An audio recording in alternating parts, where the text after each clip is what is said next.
ഇപ്പൊ അജ്മി പുട്ടുപൊടി എല്ലാ മലയാളികൾക്ക് എല്ലാവർക്കും അറിയാവുന്ന ഒരു ബ്രാൻഡാണ്. ആ ബ്രാൻഡ് അംബാസിഡർ ആരെന്നറിയും? ഭാവനയാണ്. അൽമുക്താദിർ എത്രയോ സാധാരണക്കാരുണ്ട് കാശിട്ട് 100% കിട്ടുമെന്ന് പറഞ്ഞാലിട്ട് 200% കിട്ടുന്നു.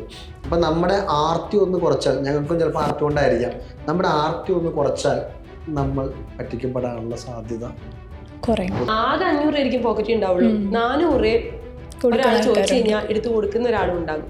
അപ്പൊ ഈ ക്യാരക്ടർ എന്ന് പറയുന്നതാണ് ഏറ്റവും വലിയ കാര്യം. എനിക്ക് രണ്ടാമത്തെ ആളാകാനേ പറ്റുള്ളൂ. 500 ആളല്ലേ ഉള്ളൂ.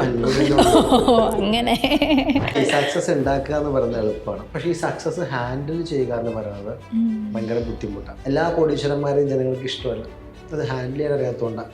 പക്ഷേ യൂസഫ് അലി, ജോസഫ് സാർ, നമ്മുടെ മാതൃക അവരൊക്കെ സക്സസ് അത്ര രസകരമായിട്ട് അതിനെ ഹാൻഡിൽ ചെയ്യുന്നുണ്ട്. അതെങ്ങനെയാണ് കൈകാര്യം ചെയ്യുന്നത്? നോ പറയേണ്ടടുത്ത് നോ ഉണ്ട്, യെസ് പറയേണ്ടടുത്ത് യെസ് ഉണ്ട്. എംപ്ലോയീസും ഒക്കെ ആയിട്ടൊരു ഫ്രണ്ട്ലി ബിഹേവിയർ, ഒരു ഫ്രണ്ട്ലി നേച്ചർ, ആ ഒരു അതെങ്ങനെയാണ് ഉണ്ടാക്കിയെടുക്കുന്നത്? ഈ ജെൻസി പിള്ളേരെ അങ്ങനെ ഹാൻഡിൽ ചെയ്യാനേ പറ്റത്തുള്ളൂ. ഇവിടെ ബ്രാൻഡിൻ്റെ ഓണർ തന്നെ സംസാരിക്കുന്ന ബ്രാൻഡിനോടുള്ള വിശ്വാസ്യത ശാരീരികമായി സംസാരിച്ചാലും കിട്ടുമെന്ന് എനിക്ക് തോന്നുന്നില്ല. ഒരു ബിസിനസ് ചെയ്യണം എന്ന് ആഗ്രഹിക്കുന്ന ഒരുപാട് ആൾക്കാർ കണ്ടുകൊണ്ടിരിക്കുന്നുണ്ടാവും. സോ അവരോട് എന്തൊരു അഡ്വൈസ് ആണ് പറയാനുള്ളത്? പൈസ ഇല്ലാതെ കച്ചവടം ചെയ്യാൻ ഇറങ്ങല്ലേ. ലോൺ എടുത്തിട്ടാണേലും എന്തെങ്കിലുമൊക്കെ ചെയ്തിട്ട് ഇച്ചിരി കാശ് കയ്യിൽ തരും. ഓക്കെ, അപ്പോൾ നമ്മൾ കുറേ സ്റ്റോറീസ് എടുത്തിട്ടുണ്ടെന്ന് പറഞ്ഞു, എല്ലാ സ്റ്റോറീസും ടച്ചിങ് ആയിരുന്നു എന്ന് പറഞ്ഞു. ഇങ്ങനെ എടുത്ത ഒരു സ്റ്റോറി എപ്പോഴെങ്കിലും ഡിലീറ്റ് ചെയ്യേണ്ടിയോ റിജക്റ്റ് ചെയ്യേണ്ടിയോ റിമൂവ് ചെയ്യേണ്ടിയൊക്കെ വന്നിട്ടുണ്ടോ? അത് ആദ്യം രംഗു പറഞ്ഞ് നമ്മൾ മറ്റേ ഒന്നും അല്ലല്ലോ, നമ്മളെയും പറ്റിച്ചേക്കുന്ന ആൾക്കാരുണ്ട്. അതെന്നുവെച്ചാ നമ്മുടെ പ്ലാറ്റ്ഫോമിൽ ട്രസ്റ്റ് ഉണ്ടെന്ന് പറഞ്ഞല്ലോ, ഈ ട്രസ്റ്റ് മിസ്യൂസ് ചെയ്യുന്ന വേണ്ടി വന്നിരിക്കുന്ന ആളുകളുണ്ട്. അത് ഞങ്ങൾക്ക് അറിയണ്ടായിരുന്നില്ല. അപ്പൊ ഞങ്ങൾ അവരുടെ സ്റ്റോറി ചെയ്തു ഭയങ്കര സംഭവമാണെന്നൊക്കെ കരുതി വീഡിയോ ഇട്ടു. ആദ്യ കാലങ്ങളിൽ 2019 തുടങ്ങിയപ്പോ തന്നെ 2019-20 ഇപ്പൊ നമുക്ക് അങ്ങനെ പ്രശ്നങ്ങൾ പൊതുവെ സംഭവിക്കാറില്ല. ഞങ്ങള് ക്ഷമാപണം പറഞ്ഞ വീഡിയോ റിമൂവ് ചെയ്തിട്ടുണ്ട്.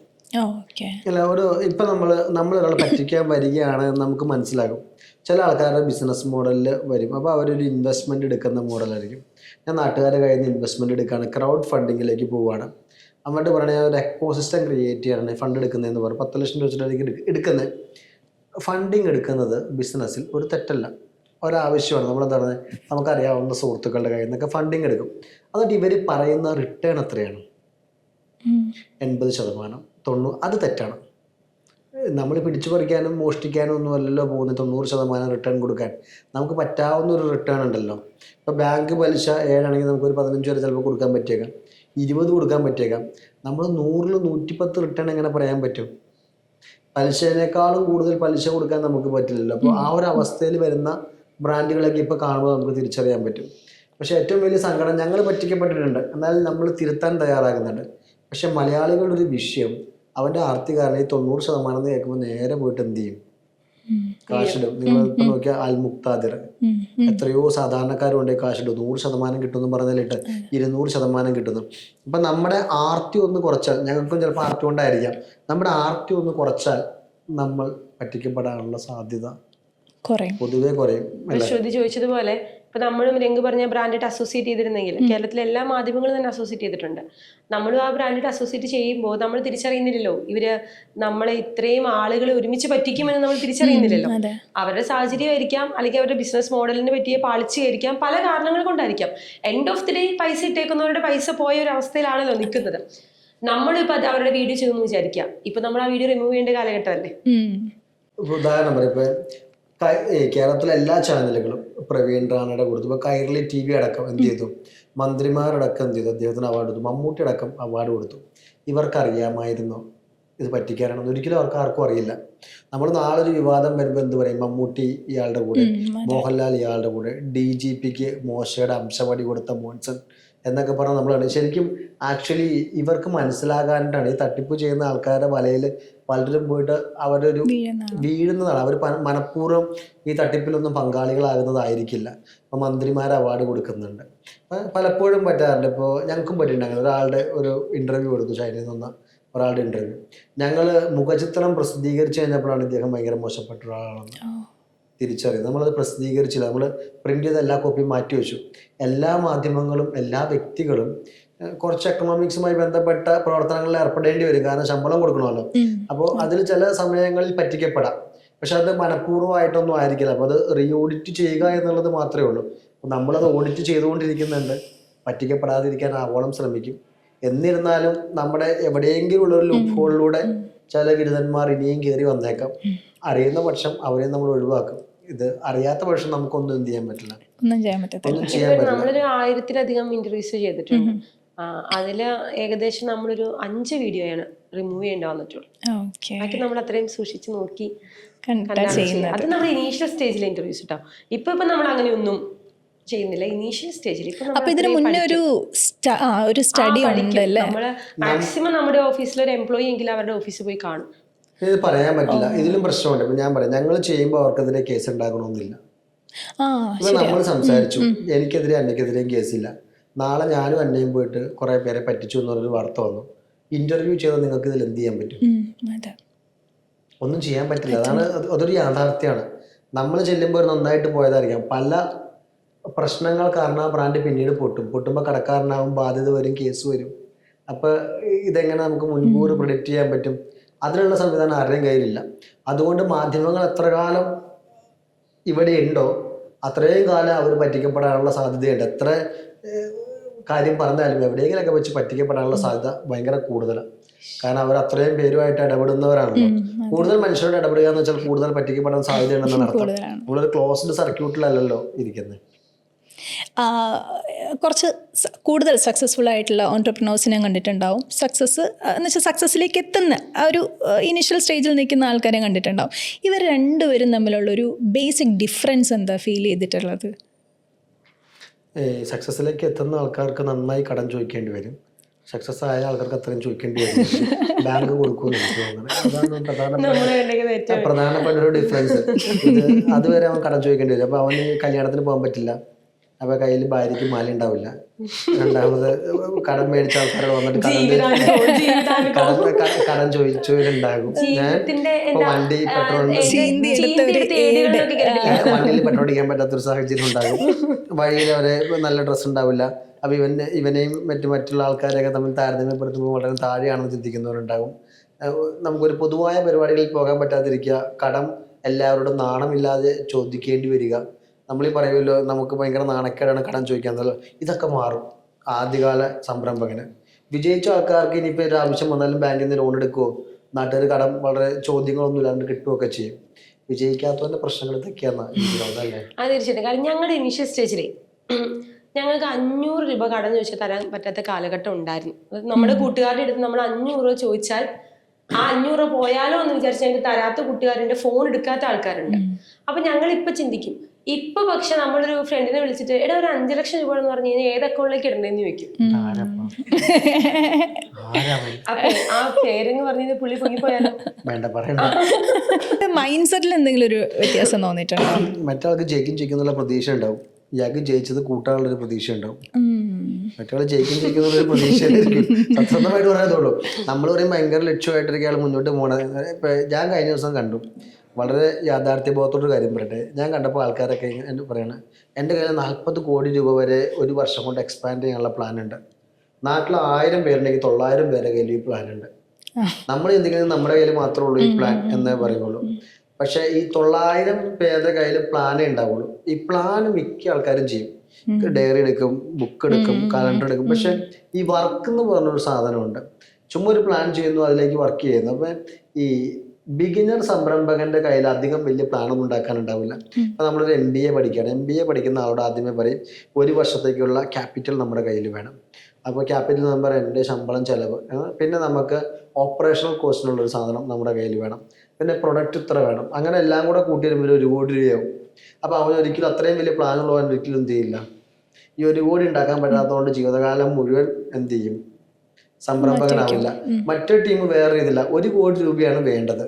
അപ്പൊ ആദ്യം നമുക്കൊരു 10 ലക്ഷം രൂപയെ തുടങ്ങാം. അപ്പൊ 10 ലക്ഷം രൂപ അന്ന ഉണ്ടെങ്കിൽ അന്നയുടെ കടം വാങ്ങാം. എന്നിട്ട് ഞാൻ അത് ചെയ്തു നോക്കും, എന്നിട്ട് ഞാൻ അത് പരാജയപ്പെടും നോക്കും, ഞാൻ പരാജയപ്പെടും ചെയ്യും നോക്കും, നാട്ടിൽ നിന്ന് മുഴുവൻ കടം വാങ്ങും. അപ്പൊ 1 കോടി രൂപ അവന് കടമാകും, 5 രൂപ കയ്യിൽ വരില്ല. അപ്പൊ ഇവൻ ഈ പണി പഠിക്കും, എന്നിട്ട് അവൻ കയറിപ്പോയി. ഇതാണ് പൊതുവെ ഒരു ബേസ് ലെവൽ സംരംഭകന് സംഭവിക്കുന്നത്. ഇത് രണ്ടാമത്തെ ലെവലിലേക്ക് എത്തുമ്പോൾ ഈ 1 കോടി അടുത്ത് 1 കോടി കൈ കിട്ടുമ്പോൾ ഇത് 3 കോടി ആക്കാൻ പഠിക്കും.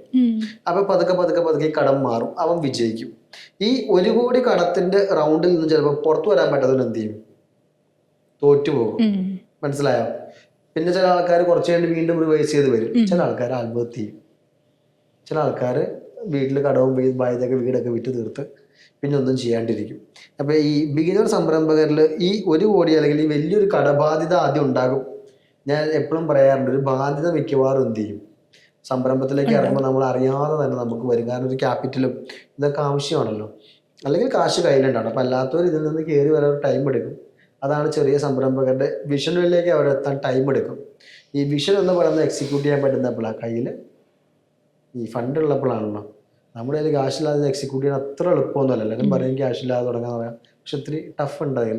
അപ്പം അതിനെ എക്സിക്യൂട്ട് ചെയ്ത് കയറി വരിക എന്നുള്ളതാണ് കാര്യം. അന്നമ്മയ്ക്ക് വേറെ വിശാലമായി പറയാനുണ്ടാകും. അല്ല, സ്വഭാവം എന്ന് പറയുന്നത് നമ്മുടെ ഇപ്പം രംഗു എപ്പോഴും പറയുന്നൊരു കാര്യമുണ്ട്, നമുക്ക് അവരുടെ ബിഹേവിയർ മാറ്റാൻ പറ്റും, ക്യാരക്ടർ മാറ്റാൻ പറ്റില്ല. ഈ ക്യാരക്ടർ എന്ന് പറയുന്നത് പൈസ ഇല്ലാത്തതോ അല്ലെങ്കിൽ സംരംഭത്തിലെ തുടക്കക്കാരനെന്നോ സംരംഭം വളർന്ന് കുറേ ടേൺ ഓവർ ഉള്ളതോ വ്യത്യാസമൊന്നുമില്ല, അവരുടെ ക്യാരക്ടറാണ്. ഞങ്ങൾ കണ്ടിട്ടുണ്ട്, ഭയങ്കര കാശുള്ളവരുണ്ടാകും, ടേൺ ഓവർക്ക് ഒരുപാട് പേരുണ്ടാവും, പക്ഷേ 1 രൂപ പോലും ഒരാൾക്ക് പോലും സഹായിക്കാൻ കൊടുക്കാത്ത ആൾക്കാരുണ്ടാവും. എന്നാൽ ആകെ 500 രൂപയ്ക്കും പോക്കറ്റ് ഉണ്ടാവുള്ളൂ, 400 ഒരാൾ ചോദിച്ചു കഴിഞ്ഞാൽ എടുത്തു കൊടുക്കുന്ന ഒരാളും ഉണ്ടാകും. അപ്പൊ ഈ ക്യാരക്ടർ എന്ന് പറയുന്നതാണ് ഏറ്റവും വലിയ കാര്യം. എനിക്ക് രണ്ടാമത്തെ ആളാകാനേ പറ്റുള്ളൂ. 500 ആളല്ലേ ഉള്ളൂ. അങ്ങനെ അല്ല, അത് ഭയങ്കര ഇമ്പോർട്ടൻ്റ് ആണ്. ആ ഒരു നമ്മുടെ കാഴ്ചപ്പാടാണത്. നമ്മുടെ കയ്യിൽ എത്ര രൂപയുണ്ടോ, അല്ലെങ്കിൽ നമ്മുടെ കയ്യിൽ ഒത്തിരി ഉണ്ടെന്നോ ഇത്തിരി ഉള്ളെന്നോ ഉള്ളതല്ല, നമ്മുടെ ഒരു ക്യാരക്ടർ ഉണ്ടല്ലോ.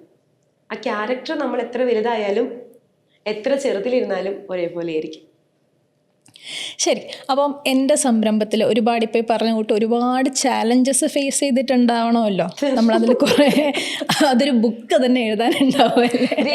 രംഗു ദാരിദ്ര്യം പാർട്ട് നമ്പർ 2 അങ്ങനെ എപ്പിസോഡ് നമുക്ക് ഇറക്കാം. അതായിരിക്കും ഏറ്റവും നല്ലത്. കാരണം സീരിയസ്ലി ഞാനിതിന്റെ ദാരിദ്ര്യ പോർഷനിൽ അത്രയും വന്നിട്ടില്ല കേട്ടോ. കാരണം 2016 ഇവർ സ്റ്റാർട്ട് ചെയ്ത് മറൈൻ ഡ്രൈവിൽ ഇരുന്ന കഥയൊക്കെ കേട്ടിട്ട് നമ്മളൊരു വഴിയാകും. ഓക്കെ, അത് പാർട്ട് 2ലേക്ക് ഇറങ്ങാം. ഞാൻ വരുന്ന സമയത്ത് വലിയ ദാരിദ്ര്യമൊന്നുമില്ല, നല്ലൊരു ഓഫീസുണ്ട്. പിന്നെ നമ്മൾ ഇന്നാണ് പിന്നെ നമ്മൾ തിരിച്ചറിയുന്നത്, ഓ ഇതൊക്കെ ആയിരുന്നു ദാരിദ്ര്യം, ലൈക്ക് അങ്ങനെ.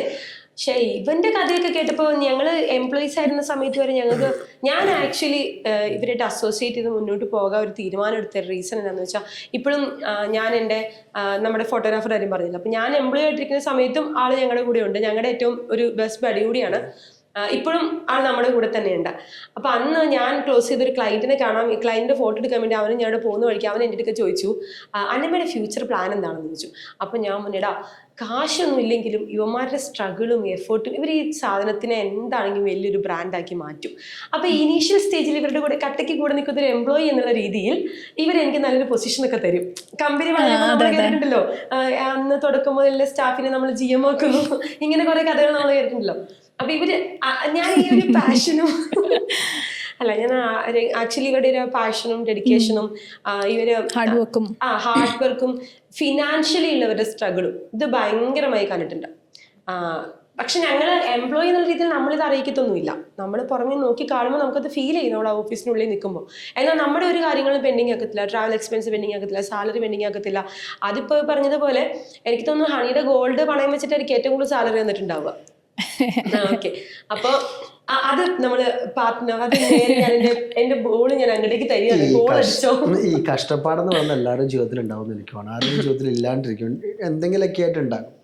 അപ്പോൾ എൻ്റെയൊക്കെ ജീവിതത്തിൽ മറ്റേ അത് ഇന്ന് മാറും നാളെ മാറും പിന്നെ ശീലമാകുമെന്ന് പറഞ്ഞപ്പോൾ പോലെ ഇങ്ങനെ വന്ന് നല്ലൊരു പ്രായം വരെ നമുക്ക് ജീവിതത്തിൽ കഷ്ടപ്പാടുകളുള്ള ഒരു ഫാമിലിയിൽ നിന്ന് അച്ഛനമ്മയും പ്രേമിച്ച വിവാഹം കഴിച്ച് അത് ഞാനൊരു വീടില്ല. അപ്പോൾ വീടില്ല എന്ന് പറയുമ്പോൾ തന്നെ ആദ്യത്തെ അടിത്തറ വലിയ പ്രശ്നമാണ്.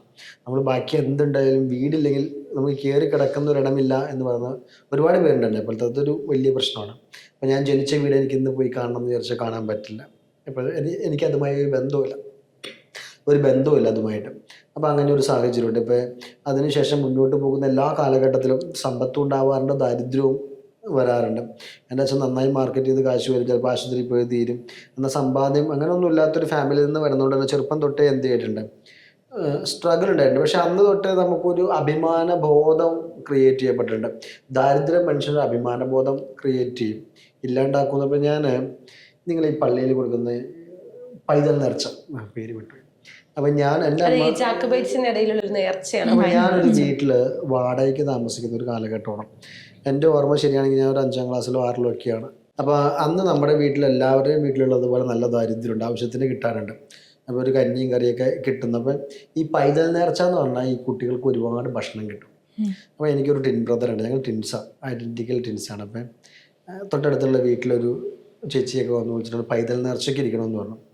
അപ്പോൾ എനിക്ക് ഈ നേർച്ചയും കാഴ്ചയൊന്നും വലിയ വിശ്വാസമൊന്നും ഇല്ലെങ്കിലും ഇത് ഇവർ വിളിച്ചിട്ട് ഭക്ഷണം കൊടുക്കുന്ന ഒരു പരിപാടി ആയതുകൊണ്ട് നമുക്ക് തോന്നി ഇതിന് നേരെ പോയിട്ട് പങ്കെടുക്കാം, നല്ലൊരു പരിപാടി ആയിരിക്കുമല്ലോ. അങ്ങനെ നേരെ പോയിട്ട് എന്ത് ചെയ്യണം, ഈ പൈതൽ നേർച്ചയ്ക്ക് ഇരിക്കുകയാണ്. ഇരുന്ന് ഞാൻ അന്ന് ഭയങ്കര സ്കെൽട്ടായി. ഇപ്പോൾ ഇത്തിരി സൈസൊക്കെ ഉണ്ടെങ്കിൽ ഞാനന്ന് ഭയങ്കര ചെറുതാണ്. ഭയങ്കര ചെറുതെന്ന് വെച്ചിട്ടുണ്ടെങ്കിൽ ഞാൻ ഇരട്ടകളാണെങ്കിൽ ഒരു ആരോഗ്യമില്ലാത്തൊരവസ്ഥ ഇങ്ങനെ നിൽക്കുന്നൊരു ശരീരപ്രകൃത. ഈ പോർഷനിൽ വേണമെങ്കിൽ പണ്ടത്തെ ഒരു ഫോട്ടോ അയച്ചില്ല കൊല്ലിഞ്ഞു. അപ്പം ഇവര് ഞാൻ പോകുന്ന കഴിഞ്ഞപ്പോഴേക്ക് അപ്പുറത്ത് പറഞ്ഞു ആ പയ്യനെ അങ്ങനെയിരിക്കണമെങ്കിൽ ഭയങ്കര കഴിപ്പാട്ടോ, ഭയങ്കരമായിട്ട് ഇങ്ങനെ കഴിക്കുന്നുണ്ട് എന്ന് പറഞ്ഞു. അപ്പം നമുക്കത് കൊള്ളുന്നത് എപ്പോഴാണെന്ന് വെച്ചാൽ നമ്മുടെ വീട്ടിലില്ല, അതുകൊണ്ട് നമ്മൾ കഴിച്ചുമില്ല. അപ്പം നമ്മൾ എന്ത് ചെയ്യാണ്, കഴിച്ചു എന്ന് പറഞ്ഞിട്ടൊരു മോശകരമായ ഒരു സാഹചര്യം വരികയാണ്. അപ്പം എല്ലാവരും പറയുന്നു. അപ്പോൾ കൂട്ടുകാരൊക്കെ ചെല്ലുമ്പോൾ ചോദിക്കുന്നു നല്ല ഫുഡ് അടി ആയിരുന്നില്ലേ കുറേ കാലം. അപ്പോൾ ഇത് മാനസികമായി കൊണ്ടതിന് ശേഷം എല്ലാത്തിനും ഒരു അക്കൗണ്ടബിലിറ്റി വെക്കണം എന്ന് തോന്നി. അതുകൊണ്ടായിരിക്കാം മേ ബി പിന്നീട് ഇങ്ങനത്തെ സാഹചര്യത്തിൽ പോയി പെട്ടിട്ടുമില്ല. ഒരു അക്കൗണ്ടബിൾ ആയിട്ടാണ് കടവും പ്രശ്നങ്ങളൊക്കെ ജീവിതത്തിൽ എന്ത് ചെയ്തിട്ടുള്ളത് ഫേസ് ചെയ്തിട്ടുള്ളത്. സംരംഭം തുടങ്ങിയപ്പോഴാണെങ്കിലും കുറേ പ്രശ്നങ്ങളുണ്ട്. കയറ്റിയെടുത്താത്തവരുണ്ട്, കയറ്റിയിരുത്തിയവരുണ്ട്, തരാൻ പറ്റില്ല എന്ന് പറഞ്ഞവരുണ്ട്. ഞാൻ എപ്പോഴും പറയാറുണ്ട്, നമ്മളെ കാണാൻ അന്ന് നമുക്ക് നല്ലൊരു ഡ്രസ്സിൽ പലരും കാണാൻ ലുക്കില്ല എന്ന് പറയുമ്പോൾ തൊലിപ്പുറമേയുള്ള സൗന്ദര്യത്തിന് പുറത്ത് കുറച്ച് കാര്യങ്ങളുണ്ട്. ഓൺട്രപ്രണർ ചെന്നിരിക്കുമ്പോൾ കുറച്ച് കാര്യങ്ങൾ. ഇന്ന് എൻ്റെ നല്ലൊരു ഫോണുണ്ട്, ചിലപ്പോൾ ഞാൻ ഇട്ടിരിക്കുന്നത് നല്ലൊരു ഷർട്ടായിരിക്കാം, ഇപ്പം വാച്ച് കിട്ടില്ല, എനിക്ക് വാച്ച് നല്ലതുണ്ട്, അല്ലെങ്കിൽ ഷൂസ് നല്ലതുണ്ട്. അപ്പോൾ നമ്മൾ ഒരു സംരംഭകൻ്റെ തുടക്ക കാലഘട്ടത്തിൽ അവൻ ചെല്ലുമ്പോൾ അവൻ്റെ കയ്യിൽ ഒരു നല്ല ഷർട്ട് ഉണ്ടാകണമെന്ന് നിർബന്ധമില്ല. അപ്പോൾ പലപ്പോഴും ഇൻ്റർവ്യൂവിന് വരുമ്പോൾ എന്നോട് പലരും കഴിഞ്ഞ ദിവസത്തെ എൻ്റെ കെട്ടിപ്പിടിച്ച് കരഞ്ഞിട്ട് ഒരാൾ പറഞ്ഞു ഞാൻ ഈ ഇൻ്റർവ്യൂവിന് വരാൻ വേണ്ടി കടം വാങ്ങിയിട്ടിട്ട് വന്ന ഷർട്ടാണ്. അപ്പം ഇതെനിക്ക് പെട്ടെന്ന് മനസ്സിലാക്കും. കാരണം ഞാനും ഒരു വലിയ ക്ലയൻറ്റിനെ കാണാൻ പോകുമ്പോൾ എൻ്റെ ഏറ്റവും മികച്ചതെന്ന് കരുതുന്ന 400 രൂപയുടെ ഷർട്ട് എടുത്തിട്ട് പോയിട്ടുണ്ട്, അല്ലെങ്കിൽ 200 രൂപയുടെ ഒരു ചെരുപ്പ് എടുത്തിട്ട് ഷൂസ് പോലെ ആക്കിയിട്ടിട്ട് അത് ഇൻസേർട്ട് ചെയ്ത് 150 രൂപയുടെ മറ്റേ മാർക്കറ്റ് ബെൽറ്റൊക്കെ കെട്ടി ചെല്ലുന്നുണ്ട്. ഈ നമ്മൾ ചിന്തിക്കുന്നത് നമ്മൾ ഏറ്റവും നന്നായിട്ട് പ്രസൻറ്റ് ചെയ്തു എന്ന് കരുതിയാണ് അങ്ങോട്ട് കയറി ചെല്ലുന്നത്. നമ്മുടെ ബൈക്ക് കഴുകി, നമ്മുടെ മുടി ചീവി, ഡ്രസ്സ് ഭംഗിയാക്കി. പക്ഷെ നമ്മളവിടെ കയറി ചെല്ലുമ്പോൾ നമുക്ക് മനസ്സിലാകും നമ്മുടെ മുന്നിലിരിക്കുന്ന വ്യക്തിയുമായിട്ട് നമ്മുടെ ഡ്രസ്സിന് ഒരു ബന്ധമില്ല, നമുക്ക് അവരെ താരതമ്യപ്പെടുത്താൻ പറ്റില്ല. നമ്മൾ ഇട്ടിരിക്കുന്ന എല്ലാ സാധനത്തിൽ നിന്നും നമ്മുടെ ദാരിദ്ര്യം കൃത്യമായിട്ട് ചെന്നിരിക്കുന്ന ഓപ്പോസിറ്റ് ഇരിക്കുന്ന ആൾക്ക് മനസ്സിലാവും, നമുക്ക് തന്നെ മനസ്സിലാവും. ഓപ്പോസിറ്റ് ഇരിക്കുന്ന വ്യക്തിക്ക് മനസ്സിലാകുന്നതിനപ്പുറത്തേക്ക് നമുക്ക് തന്നെ മനസ്സിലാവും. അപ്പോൾ ഇത് ക്യാമറയിലൂടെ കാണുന്ന കുറേ ആൾക്കാർ അനുകമ്പാപൂർവ്വം എന്ത് ചെയ്യും, അകത്ത് കയറ്റിയിട്ട് നമ്മളോട് സംസാരിക്കും. പിന്നെ സംസാരിക്കാൻ ഒരു കസേര കെട്ടിക്കഴിഞ്ഞാൽ നമ്മുടെ കയ്യിൽ കാമ്പുണ്ടെങ്കിൽ നമുക്ക് അവരെ എന്ത് ചെയ്യാൻ പറ്റും, പറഞ്ഞ് മനസ്സിലാക്കി കൊണ്ടുവരാൻ പറ്റും. പക്ഷേ ഈ സംസാരിക്കാൻ ഒരു അവസരം കിട്ടാൻ പലപ്പോഴും ബുദ്ധിമുട്ടാണ്. അതായത് ബുദ്ധിമുട്ടിൻ്റെ കാര്യം അവനെ പ്രസൻറ്റ് ചെയ്യുന്ന രീതിയാണ്.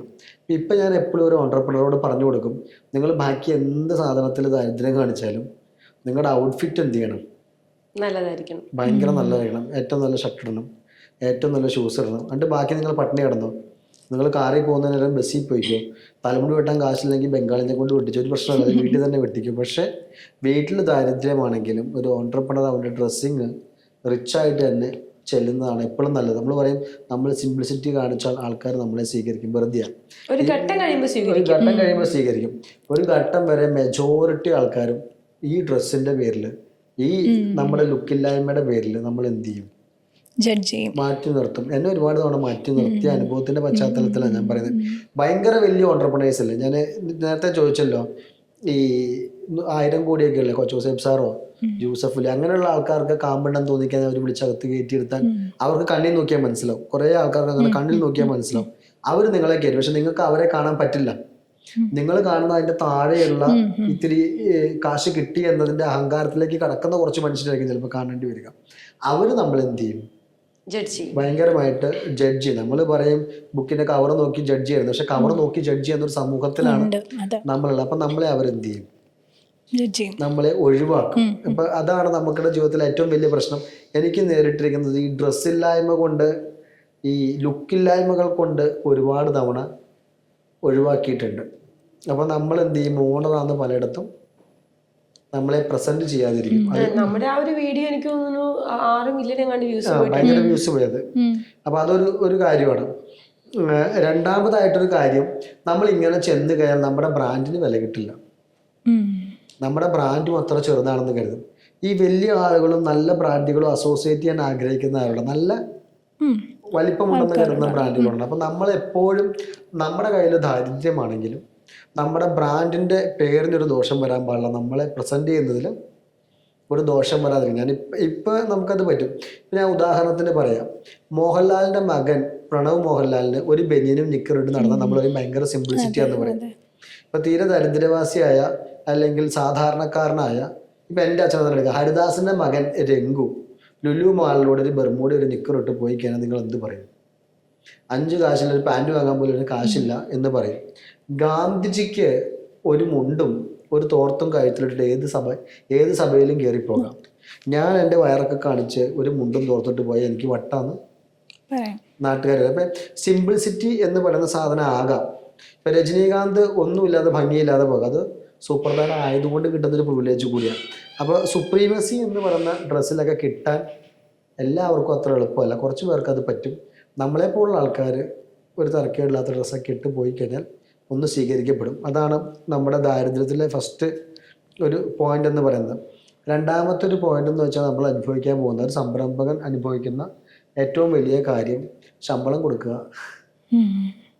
എന്ന് പറയുന്നൊരു കാര്യമാണ്. പലപ്പോഴും 31 എന്നുള്ളത് 5 ആകുമ്പോഴേക്കും ആൾക്കാർ മുറുമുറുക്കും, പ്രശ്നം ഉണ്ടാക്കും. പക്ഷെ അത് കൊടുക്കാതിരിക്കുന്നതായിരിക്കില്ല മെജോറിറ്റി ആൾക്കാരും. വരാത്തോണ്ടാണ്. 10-ാം തീയതി ആകുമ്പോൾ അവൻ്റെ 10 ദിവസത്തെ പ്രൊഡക്ടിവിറ്റി പോകും. 1-ാം തീയതി കിട്ടേണ്ട ശമ്പളം നമ്മൾ 10-ാം തീയതി കൊടുത്താൽ ഈ 10 ദിവസം പ്രൊഡക്ടിവിറ്റി ഉണ്ടാവില്ല, സ്റ്റാഫ് വർക്ക് ചെയ്യില്ല. അപ്പോൾ ഇത് തിരിച്ചറിയുക എന്നുള്ളതാണ് രണ്ടാമത്തെ ഒരു ഉത്തരവാദിത്തം. അപ്പോൾ 1-ാം തീയതി എങ്ങനെയും കൊടുക്കാൻ നോക്കാം. നേരത്തെ ഞാൻ വീഴ്ച എടുത്തിട്ടുണ്ട്, ഇപ്പം ഞാനത് തെറ്റിക്കാറില്ല. പരമാവധി ഡേറ്റിന് മുന്നേ കൊടുക്കും. നമ്മുടെ കയ്യിൽ ഉണ്ടെങ്കിലും ഇല്ലെങ്കിലും അത് കൊടുക്കുക എന്നുള്ളത് ഇപ്പം നോക്കേണ്ട. ഇതൊക്കെ നമുക്ക് വൈകി വന്ന തിരിച്ചറിവാണ്. ഞാനത് ആദ്യം തൊട്ടേ ചെയ്തൊന്നല്ല, രണ്ടാമത്തെ തിരിച്ചറിവ്. പിന്നെ എന്താണ് അവ പറയാനുള്ളത്? ദാരിദ്ര്യം പറഞ്ഞാൽ കുറേ ഉണ്ട്, പക്ഷെ അത് പറയണ്ടല്ലോ. അല്ല, ഈ പറഞ്ഞ പോലെ രംഗു പറഞ്ഞ പോയിന്റ് തന്നെയാണ്. ഇപ്പം നമ്മൾ ട്രിവാൻഡ്രത്താണ്. ട്രിവാൻഡ്രത്ത് ഒരു ബ്രാൻഡ് ഞങ്ങൾ വളരെ ക്ലോസ്ലി ഭയങ്കരമായിട്ട് അസോസിയേറ്റ് ചെയ്യുന്നൊരു ബ്രാൻഡ്. പക്ഷെ ഞങ്ങൾ വർഷങ്ങൾക്ക് മുന്നേ ഇവിടെ വരുമ്പോൾ ഞങ്ങളുടെ കയ്യിലുണ്ടായിരുന്ന വണ്ടി ഞങ്ങൾ ഹൈഡ് ചെയ്തിട്ടിട്ടാണ് അതിനകത്തേക്ക് കയറുന്നത്. കാരണം ഞങ്ങളുടെ ഒരു ബുള്ളറ്റിലാണ് വരുന്നത്. ബുള്ളറ്റിന് വരുന്ന ഹെൽമെറ്റ് ഊരുമ്പോൾ തന്നെ നിങ്ങൾക്ക് ഗസ് ചെയ്യാൻ ഞങ്ങളുടെ രൂപവും ഭാവം എന്തായിരിക്കും എന്ന്. അപ്പം അദ്ദേഹം അന്ന് മീഡിയനെ കാണുന്ന ദിവസമാണ്. അന്നാണ് ഞങ്ങൾക്ക് അപ്പോയിൻമെന്റ് തന്നിരിക്കുന്നത്. ഞങ്ങളവിടെ ചെന്നിരിക്കുമ്പോൾ എല്ലാ പ്രസ്ഥാനത്തിൻ്റെയും സ്റ്റാഫാണ് വന്നിരിക്കുന്നത്. മനോരമ, മാതൃഭൂമി, മംഗളം, അങ്ങനെ എല്ലാ പ്രസ്ഥാനങ്ങളുടെയും മാധ്യമ പ്രസ്ഥാനങ്ങളുടെ സ്റ്റാഫും ഞങ്ങൾ മാത്രമാണ് എംപ്ലോയീസ്, ഞങ്ങൾ മാത്രമാണ് ഓണേഴ്സ് വന്നിരിക്കുന്നത്. ഞങ്ങൾ മാത്രമാണ് ഓണേഴ്സ് ആയിട്ട് വന്നിരിക്കുന്നത്. പക്ഷെ ഞങ്ങൾ രണ്ടുപേരും അങ്ങോട്ടും ഇങ്ങോട്ടും നോക്കുമ്പോൾ എംപ്ലോയി ആയിട്ട് വന്നിരിക്കുന്ന അവരുടെ അത്ര പോലും നല്ലൊരു കോസ്റ്റ്യൂമിലോ ഔട്ട്ഫിറ്റിലല്ല ഞങ്ങൾ വന്നിരിക്കുന്നത്. അന്ന് ആ ഓഫീസിലെ ആ വ്യക്തി എല്ലാവരെയും മീറ്റ് ചെയ്തു, ഞങ്ങൾ രണ്ടുപേരെയും മീറ്റ് ചെയ്തില്ല. അപ്പൊ രംഗൂന് ഇതിന് മുന്നേ അങ്ങനെ ഒരു എക്സ്പീരിയൻസ് ഉണ്ടായത് രംഗൂനോട് പറഞ്ഞിട്ടൊക്കെ ഉണ്ട്. അപ്പൊ ഞാൻ അതൊക്കെ പണ്ടത്തെ കാര്യമല്ലേ എന്നാണ് ചിന്തിച്ചേക്കുന്നത്. ഞാനത് എക്സ്പീരിയൻസ് ചെയ്തിട്ടില്ലല്ലോ. പക്ഷെ അന്ന് അവിടുന്ന് പോയപ്പോ എനിക്ക് വിഷമം. അപ്പൊ ഞാൻ ഒരു തവണ 2 തവണ അനുഭവിച്ചിട്ടുണ്ടല്ലോ എന്നാണ് ഞാൻ ചിന്തിച്ചത്. അപ്പൊ എനിക്കത് ഭയങ്കര ഒരു വിഷമമായിപ്പോയി. കാരണം ഞങ്ങൾ അദ്ദേഹത്തെ കണ്ടില്ല. അദ്ദേഹം ബാക്കി എല്ലാവരെയും കണ്ടിട്ട് സമയം കഴിഞ്ഞു എന്ന് പറഞ്ഞിട്ട് പോയി. ഞങ്ങൾ ഇദ്ദേഹത്തെ കാണാൻ വേണ്ടി മാത്രമാണ് ബസ് എടുത്താലും ട്രെയിൻ എടുത്താലും ഒന്നും ഞങ്ങൾക്ക് എത്തിപ്പെടാൻ പറ്റത്തില്ല. അതുകൊണ്ടാണ് ഞങ്ങൾ ഈ ബുള്ളറ്റിൽ തന്നെ വന്നത്. അപ്പൊ പറപ്പിച്ചിങ്ങ് വരാലോ. ഇത് കൊച്ചിന്നാണ് നട്ടപ്ര വെയിലത്ത് വരുന്നത്. പക്ഷെ കാണാൻ പറ്റിയില്ല. ഇന്ന് പക്ഷെ ഞങ്ങൾ നല്ലൊരു അസോസിയേഷൻ ഉണ്ട്. ഇന്ന് ഔട്ട്ഫിറ്റ് നല്ലതായതുകൊണ്ടല്ല കേട്ടോ അദ്ദേഹം അസോസിയേറ്റ് ചെയ്തത്. നമ്മുടെ കയ്യിൽ കുറച്ച് മെറിറ്റ് ഉണ്ടെന്ന് ഞങ്ങൾക്ക് അദ്ദേഹത്തെ പ്രൂവ് ചെയ്യാൻ പറ്റി. ഞങ്ങൾക്ക് അദ്ദേഹത്തിന് മുന്നിൽ അവതരിപ്പിക്കാൻ പറ്റി. അതുകൊണ്ടാണ്. അദ്ദേഹം മോശക്കാരനായതുകൊണ്ടല്ല. അദ്ദേഹത്തെ നോക്കിക്കഴിഞ്ഞപ്പോൾ ഇതിനകത്ത് ഇപ്പോൾ പരസ്യം കൊടുത്തിട്ട് എന്ത് കിട്ടാനാ എന്ന് അദ്ദേഹം ചിന്തിക്കും. എല്ലാവരും ഞങ്ങളോട് ചോദിക്കും, നിങ്ങൾ എന്താ എല്ലാവരെയും പേഴ്സണൽ ബ്രാൻഡിങ് ചെയ്യാൻ നിങ്ങൾ പറയുന്നുണ്ട്, നിങ്ങൾ അവിടെ ചെയ്യൂ, ഇവിടെ ചെയ്യൂ, മറ്റിടത്ത് ചെയ്യൂ, പേഴ്സണൽ ബ്രാൻഡ് ആയില്ലെങ്കിൽ കച്ചവടം ഉണ്ടാവത്തില്ല, എന്നിട്ട് നിങ്ങൾ എന്താ പേഴ്സണൽ ബ്രാൻഡിങ് ചെയ്യാത്തതെന്ന് എല്ലാവരും ചോദിക്കാറുണ്ടായിരുന്നു. ഞങ്ങൾ അന്നൊന്നും പറഞ്ഞ ഒരേ ഉത്തരവുള്ളൂ, ഞങ്ങളാണ് ഇതിൻ്റെ ഓണേഴ്സ് എന്ന് പറഞ്ഞാൽ കച്ചവടം എങ്ങനെ കിട്ടാതിരുന്നാലോ എന്ന് വിചാരിച്ചിട്ടാണ് ഞങ്ങൾ പേഴ്സണൽ ബ്രാൻഡിങ് ചെയ്യാതിരുന്നത്. പക്ഷെ ഒരു ഘട്ടം കഴിഞ്ഞപ്പോൾ ഓക്കെ കുഴപ്പമില്ല, ഇപ്പം പറഞ്ഞാലും വലിയ പ്രശ്നമൊന്നും ഉണ്ടാവില്ല എന്ന് തോന്നി തുടങ്ങിയപ്പോഴാണ് ഞങ്ങൾ പേഴ്സണൽ ബ്രാൻഡിങ്ങിലേക്ക് ഇറങ്ങിയത് തന്നെ. ദാരിദ്ര്യവും കഷ്ടപ്പാടൊക്കെ പറഞ്ഞു കഴിഞ്ഞാൽ പാർട്ട് 1, 2, 3 ഒക്കെ ആയിട്ട് അല്ല ഞങ്ങൾക്കൊന്നല്ല കേട്ടോ, ഒരു ബിസിനസ്സിലേക്ക് ഇറങ്ങുന്ന എല്ലാവർക്കും. ഈ നമുക്ക് ആദ്യം വിചാരിച്ചു നമ്മുടെ മാത്രം കുത്തകയാണ് ഇതെന്നാണ്. ഇപ്പൊ നമ്മൾ കറണ്ട് പോകുമ്പോൾ അടുത്ത വീട്ടിലോട്ട് നോക്കുന്ന പോലെ എല്ലാ സംരംഭകരും നോക്കുമ്പോൾ അവർക്കുള്ള ഒരു ആശ്വാസം ഉണ്ടല്ലോ, വല്ലാത്തൊരു ആശ്വാസം. അത് ചില സമയത്തൊക്കെ ഈ ഓഫീസിൽ നമ്മളിപ്പോൾ സ്റ്റാഫിന് സാലറി കൊടുത്തില്ല ഭയങ്കര പഞ്ചിലകൾ പറയും അടുത്ത ആഴ്ച തരാട്ടോ എന്നൊക്കെ പറയും. KCB ഒക്കെ ബില്ലടയ്ക്കാത്ത കാരണം ഫ്യൂസ് ഊരി കൊണ്ടുപോകും. പിള്ളേരോട് പറയാൻ പറ്റുമോ മറ്റേ ഇതടച്ചിട്ടില്ലെന്ന്? അന്ന് രാവിലെയൊക്കെ ആയിരിക്കും മറ്റേ ഡ്യൂ ഡേറ്റ്. നമ്മൾ ചിന്തിക്കുന്നില്ല, രാവിലെ KCB വിളിക്കും. അപ്പൊ ഞങ്ങളുടെ അവിടുത്തെ ഓഫീസിലെ ഒരു മാഡം ഉണ്ട്, ആ മാഡത്തിനെ വിളിക്കും, മാം ഇന്ന് ഊരാതിരിക്കാമോ, വൈകുന്നേരം ഞങ്ങൾ എങ്ങനെയെങ്കിലും അടയ്ക്കാം. സത്യമായിട്ടും നമ്മുടെ അടുത്ത KCB ഒരു മാഡം ഉണ്ട്, പുള്ളിക്കാരത്തിനെ ഞങ്ങൾ രാവിലെ വിളിക്കും. അതായത് ഇവര് ഫ്യൂസ് ഊരാൻ വരുമെന്ന് നമുക്ക് ഈ പറഞ്ഞ നമ്മൾ അന്ന് രാവിലെ വിളിക്കും. അപ്പൊ വിളിച്ചു കഴിയുമ്പോൾ ഞങ്ങളിങ്ങനെ പറയും, മാം ഇന്ന് വൈകുന്നേരത്തേക്കുള്ളിൽ എന്നാണെങ്കിലും അടയ്ക്കാട്ടോ. അപ്പൊ ആ മാഡം പറയും, വൈകുന്നേരം അടയ്ക്കണട്ടോ, അല്ലെങ്കിൽ നാളെ രാവിലെ എനിക്ക് പിടിച്ചു നിൽക്കാൻ പറ്റത്തില്ല, അവര് വന്ന് ഫ്യൂസ് ഫ്യൂസ് ഊരിയിട്ടുണ്ട് കേട്ടോ. ഫ്യൂസ് ഊരി കഴിഞ്ഞപ്പോൾ ഞങ്ങൾ ഓഫീസിൽ സ്റ്റാഫിനോട് പറയും, കറണ്ട് ഇല്ല, വീട്ടിൽ പൊക്കോ, വർക്ക് ഫ്രം ഹോം കൊടുക്കും. പക്ഷെ നമ്മുടെ കോറായിട്ട് നിൽക്കുന്ന ആൾക്കാർക്ക് അറിയാം, ഒബിയസ്ലി അതെല്ലാവരും അറിയും. ഒരാൾ അറിഞ്ഞു കഴിഞ്ഞാൽ നമ്മൾ എത്ര നമ്മുടെ കോറാണെന്ന് പറഞ്ഞാലും നമ്മൾ ചിന്തിക്കും, നമ്മൾ ആ വ്യക്തിയോട് പറയുന്ന ആ വ്യക്തിക്ക് മാത്രമേ അറിയത്തുണ്ടാവുള്ളൂ, നമ്മുടെ ചങ്കും കരലായിട്ട് നമ്മൾ പറയുന്ന കാര്യങ്ങൾ അവൻ മാത്രമേ അറിയുള്ളൂ എന്നൊക്കെ നമ്മൾ ചിന്തിക്കുക, അല്ലെങ്കിൽ അവൾ മാത്രമേ അറിയുള്ളൂ. പക്ഷെ ആ ഗ്രാജുവലി ഉച്ചയാകുമ്പോഴേക്കും എല്ലാവരും പറയും വർക്ക് ഫ്രം ഹോം തന്നതൊന്നുമല്ല, ഇവരുടെ കയ്യിൽ കറണ്ട് ബിൽ അടയ്ക്കാൻ കാശില്ലാതെ. അങ്ങനത്തെ ഇൻസിഡൻസ് ഒക്കെ ഉണ്ടായിട്ടുണ്ട്. ഇത് എല്ലാവർക്കും ഉണ്ട്. ഒരു കച്ചവടം തുടങ്ങിയ കയ്യിൽ പൈസ ഇല്ലാതെ, എപ്പോഴും അടിവരയിട്ട് പറഞ്ഞ ഒരു കാര്യം, കയ്യിൽ പൈസ ഇല്ലാതെ കച്ചവടത്തിലേക്ക് ഇറങ്ങിയേക്കുന്ന ഓൾമോസ്റ്റ് എല്ലാവരും അനുഭവിച്ചിരിക്കുന്ന പെയിൻ ഒരുപോലെ. നല്ല തൊലിക്കെട്ടി ഉണ്ടാവും. അതെ, അത് ഭീകരമായി കണ്ടാമൃഗത്തിന് അത്ര ഉണ്ടാവില്ല. ആൾക്കാർ ചോദിക്കും ഇവനെ എങ്ങനെ സഹിക്കണമെന്ന് ചോദിക്കും. കാര്യം ഇത് ആദ്യം കൊള്ളുമ്പോൾ വേദന എടുക്കും, രണ്ടാമത് കൊള്ളുമ്പോൾ ശീലമാകും, മൂന്നാമത് കൊള്ളുമ്പോൾ ഇത് പിന്നെ ഇപ്പം എന്ത് സാധനമാണ് എന്നൊരു തോന്നൽ വരും. പിന്നെ നമുക്കൊരു പ്രശ്നം ഉണ്ടാവില്ല. നമ്മൾ ഈ ആദ്യം വീഴുമ്പോഴാണല്ലോ പ്രശ്നം. പിന്നെ വീണ് ശീലമായിക്കാനാ ഇതിന് എഴുന്നേക്കാനുള്ള വഴിയും പിടിച്ച് തിരിച്ചു വരാനുള്ള വഴിയും പിടിച്ച് കഴിഞ്ഞാൽ പിന്നെ വലിയ പ്രശ്നങ്ങളൊന്നുമില്ല. പിന്നെ കുറച്ച് കഴിയുമ്പോൾ വീഴാതെയാകും. അതാണ് വിജയിക്കുക എന്നൊക്കെ പറയുന്ന അർത്ഥം. പിന്നെ കൂടെ നിൽക്കുന്ന ആൾക്കാർ നമ്മൾ ഭയങ്കര നല്ലതാണെന്ന് വിചാരിക്കുന്ന ആൾക്കാരെ നമ്മളൊന്ന് ഓഡിറ്റ് ചെയ്യണം. നമ്മൾ ചിന്തിക്കും നമ്മുടെ അടുത്ത് നിൽക്കുന്ന ആൾ ഭയങ്കര നല്ലതാണെന്ന്. ഉദാഹരണം പറയുന്നത്, നമ്മൾ ഭയങ്കര സൗഹൃദമായിട്ട് പോകുന്നത് എൻ്റെ സ്റ്റാഫായിട്ടിരിക്കുന്നു എന്ന് കരുതുക, ഞാൻ നിങ്ങളെ വിശ്വസിച്ചെല്ലാം ഏൽപ്പിക്കുകയാണ്. അപ്പോൾ നമ്മൾ ഓഡിറ്റ് ചെയ്യില്ല. ഈ വിശ്വാസമുള്ളിടത്ത് നമ്മൾ ഓഡിറ്റ് ചെയ്യാൻ മറന്നു. പക്ഷേ അവിടെയാണ് മെജോറിറ്റി ഓൺട്രപ്രണേഴ്സിന് തെറ്റുന്നത്. എനിക്ക് തെറ്റിയിട്ടുണ്ട്. അപ്പോൾ നമ്മൾ അവരെ ഓഡിറ്റ് ചെയ്യാതിരിക്കരുത്. അവർ നമ്മളെന്ത് ചെയ്യും, ഓഡിറ്റ് ചെയ്യുന്നില്ല എന്നറിഞ്ഞാൽ ചിലപ്പോൾ നമ്മൾ തന്നെ ഉണ്ടാക്കി കൊടുക്കുന്ന ഒരു അവസരമാണ്. അപ്പോൾ നമ്മളെല്ലാവരും ഒന്ന് ഓഡിറ്റ് ചെയ്യുക. ഞാൻ ഈ ഗ്രൂപ്പിൽ നമ്മൾ വിചാരിക്കും ഇവനാണ് ഗ്രൂപ്പിസ് ഉണ്ടാക്കുന്നത്, മറ്റൊരാളെന്ന്. ചിലപ്പോൾ നമ്മുടെ കൂടെ ഉണ്ടാക്കുന്ന ആളായിരിക്കാം ഈ ഗ്രൂപ്പ് ഉണ്ടാക്കി എന്ത് ചെയ്യുന്നത്, ആൾക്കാരെ തെറ്റിക്കുന്നത്. അപ്പോൾ നമ്മൾ ഇവരെയൊക്കെ ഒന്ന് ഓഡിറ്റ് ചെയ്യുക. എല്ലായ്പ്പോഴും ഇവർ ചെയ്യുന്ന എന്താണെന്നൊന്ന് ശ്രദ്ധിക്കാൻ ശ്രമിക്കുക. ഒരു 10 മിനിറ്റ് മതി, പക്ഷെ അതിനൊന്ന് ഒരു മാസത്തിലൊരു 2 തവണയെങ്കിലും അതിനു വേണ്ടി ശ്രമിക്കാൻ തയ്യാറാകണം. അല്ലെങ്കിൽ പറ്റിക്കപ്പെട്ടേക്കാം അല്ലേ. ഞാൻ അതുകൊണ്ടാണ് ഞാൻ എല്ലാ ആഴ്ചയും ഒരു തവണ ഒരു 10 മിനിറ്റോളം നോക്കും. ശരി, അപ്പോൾ ഇത്രയൊക്കെ പറഞ്ഞു കഴിഞ്ഞാലും ഇന്ന് നിങ്ങൾ എത്തി നിൽക്കുന്ന ഒരു പൊസിഷൻ എന്ന് പറയുന്നത് അടിപൊളിയാണ് അല്ലേ. ഇപ്പോൾ 2018 ഒരു ഇവൻറ്റ് സ്റ്റാർട്ട് ചെയ്തു. 2025 ഏകദേശം 3000 ഓൺട്രപ്രണേഴ്സ് വരുന്ന ആൻഡ് കേരള ടൂറിസം ഡിപ്പാർട്ട്മെൻറ്റ് പോലും പാർട്ടിസിപ്പേറ്റ് ചെയ്ത ഒരു അടിപൊളി ഇവൻറ്റ് വന്നിട്ടുണ്ടായിരുന്നു. സോ അപ്പോൾ ഈ ഒരു ഇപ്പം കുറച്ച് മുമ്പ് പറഞ്ഞ ഒരു പേസ് അത് വേറൊരു പേസ്. ഇപ്പോൾ ഈ ഒരു ഗ്രോത്തിന്, അതായത് ഇപ്പോൾ ഉള്ള നിങ്ങൾ രണ്ടുപേരെയും ഈ ഒരു ഗ്രോത്തിനെ നിങ്ങൾ എങ്ങനെ കാണുന്നത്? അന്ന് ബുള്ളറ്റ് ആയിരുന്നു, ഇന്ന് കാർ മേടിച്ചു. അന്ന് നമ്മുടെ നല്ലൊരു ഫോണോ അല്ലെങ്കിൽ നല്ലൊരു വാച്ചോ നല്ലൊരു ഡ്രസ്സോ ഉണ്ടായിരുന്നില്ല. ഇന്ന് വലിയ കുഴപ്പമില്ലാത്ത രീതിയിൽ നന്നായി മറ്റുള്ളവരുടെ മുമ്പിൽ നമ്മളെ പ്രസൻറ്റ് ചെയ്യാൻ സാധിക്കുന്നുണ്ട്. ഈ പറഞ്ഞതുപോലെ അന്ന് 50 രൂപയ്ക്ക് പെട്രോൾ അടിച്ചു, ഇന്ന് നമുക്ക് ഒരു ഫുൾ ടാങ്കൊക്കെ പെട്രോൾ അടിക്കാനുള്ള കാശ് കയ്യിലുണ്ട്. അങ്ങനെ അത് ഒരു സൈഡിലെ ഗ്രോത്ത്. ഇപ്പോഴത്തെ സൈഡിൽ നോക്കിക്കഴിഞ്ഞാൽ ബ്രാൻഡ് വൈസ് നമുക്ക് തന്നെ തോന്നിപ്പോവും. ഒരു ഇവന്റ് ഒക്കെ കഴിഞ്ഞ് കഴിയുമ്പോൾ ദൈവം നമ്മളാണോ നടത്തിയേ എല്ലാവരും. ഞങ്ങളിങ്ങനെ ഇവന്റ് ഒക്കെ കഴിയുമ്പോൾ ഞങ്ങളിങ്ങനെ അങ്ങോട്ടും ഇങ്ങോട്ടും നോക്കിയിരിക്കും, എടാ ഇവന്റ് കഴിഞ്ഞു, സക്സസ് ആയിരുന്നു, അടിപൊളിയായി, എല്ലാവരും വന്നു. എപ്പോഴും ഈ ഇവന്റ് ഒക്കെ ഫ്ലോപ്പ് ആവുന്നത് വിളിക്കുന്ന ആളുകൾ വരത്തില്ല. നമ്മൾ വലിയ നോട്ടീസ് അടിക്കും ഇവന്റിന്റെ സമയത്ത്. അപ്പൊ നമ്മൾ അതിനകത്ത് ഒരു 2 മന്ത്രിമാരുടെ പടം ഉണ്ടാകും, ഒരു 10 ഗസ്റ്റ്, കേരളത്തിൽ തന്നെ വലിയ ഇപ്പം ഏത് പരിപാടി വെച്ചാലും ആ സംഘാടകര് വലിയ കുറെ ആളുകളെ ഇൻവൈറ്റ് ചെയ്യും.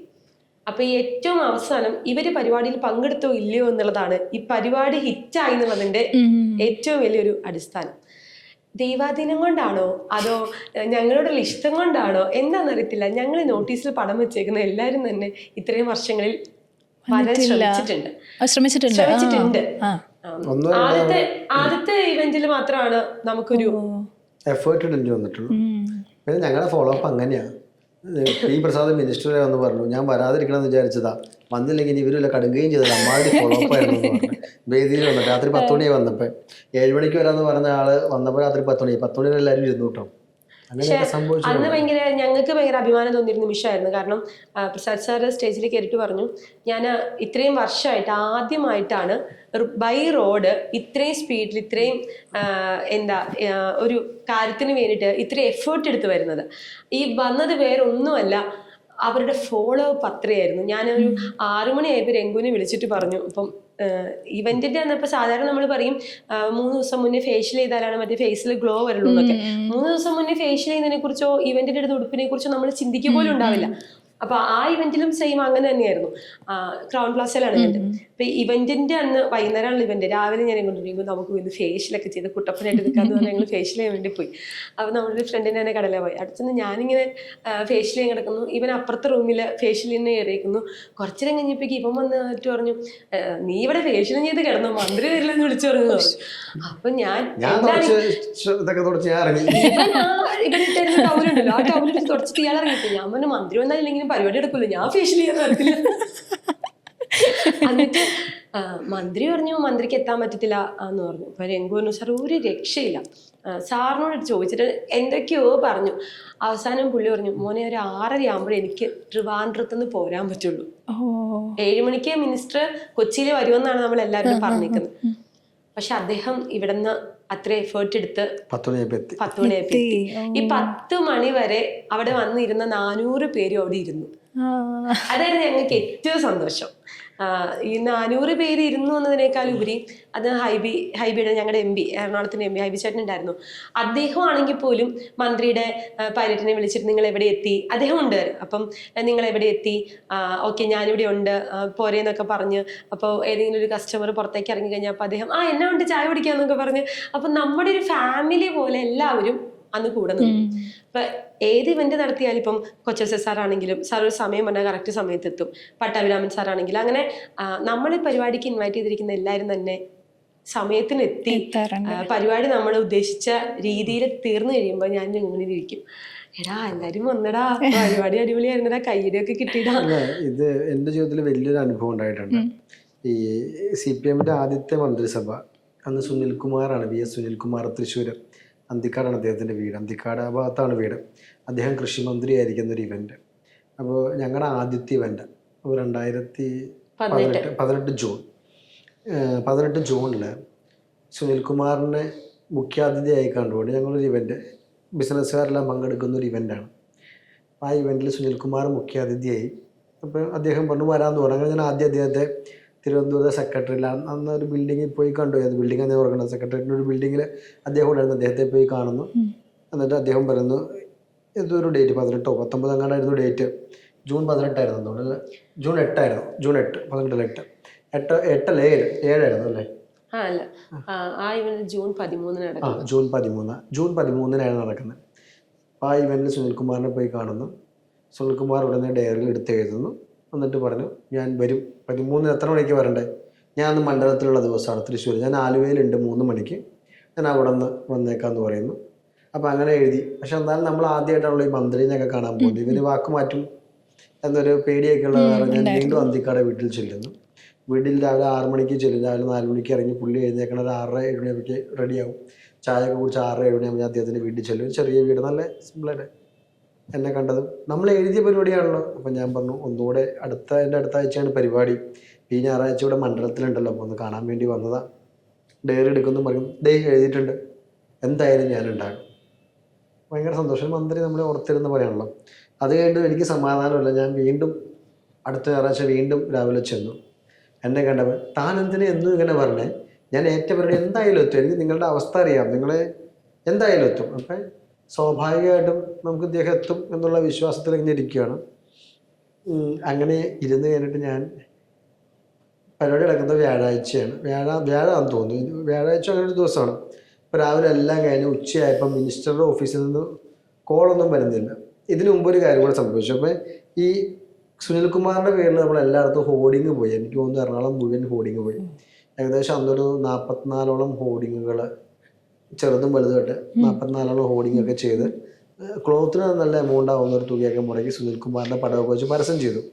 അപ്പോൾ നമ്മുടെ പേരാമ്പ്രയുള്ള ബാബു എന്ന് പറഞ്ഞിട്ട് ഇന്ത്യൻ ട്രൂത്ത് എന്ന് പറഞ്ഞിട്ട് പത്രം നടത്തുന്ന ഒരു പുള്ളി പറഞ്ഞു, ടി.പി. രാമകൃഷ്ണൻ MLA നമ്മുടെ നാട്ടിലെ മന്ത്രിയാണ്, നിൻ്റെ ഒരു പരിപാടി ആകുമ്പോൾ നമ്മുടെ മന്ത്രിനെയും കൂടെ വിളിക്കുക, മന്ത്രിയും കൂടെ വരട്ടെ, നമ്മുടെ മന്ത്രി നല്ല മന്ത്രിയല്ലേ, നീ വന്ന് വിളിക്കും, ഞാൻ പറയാമെന്ന് പറഞ്ഞു.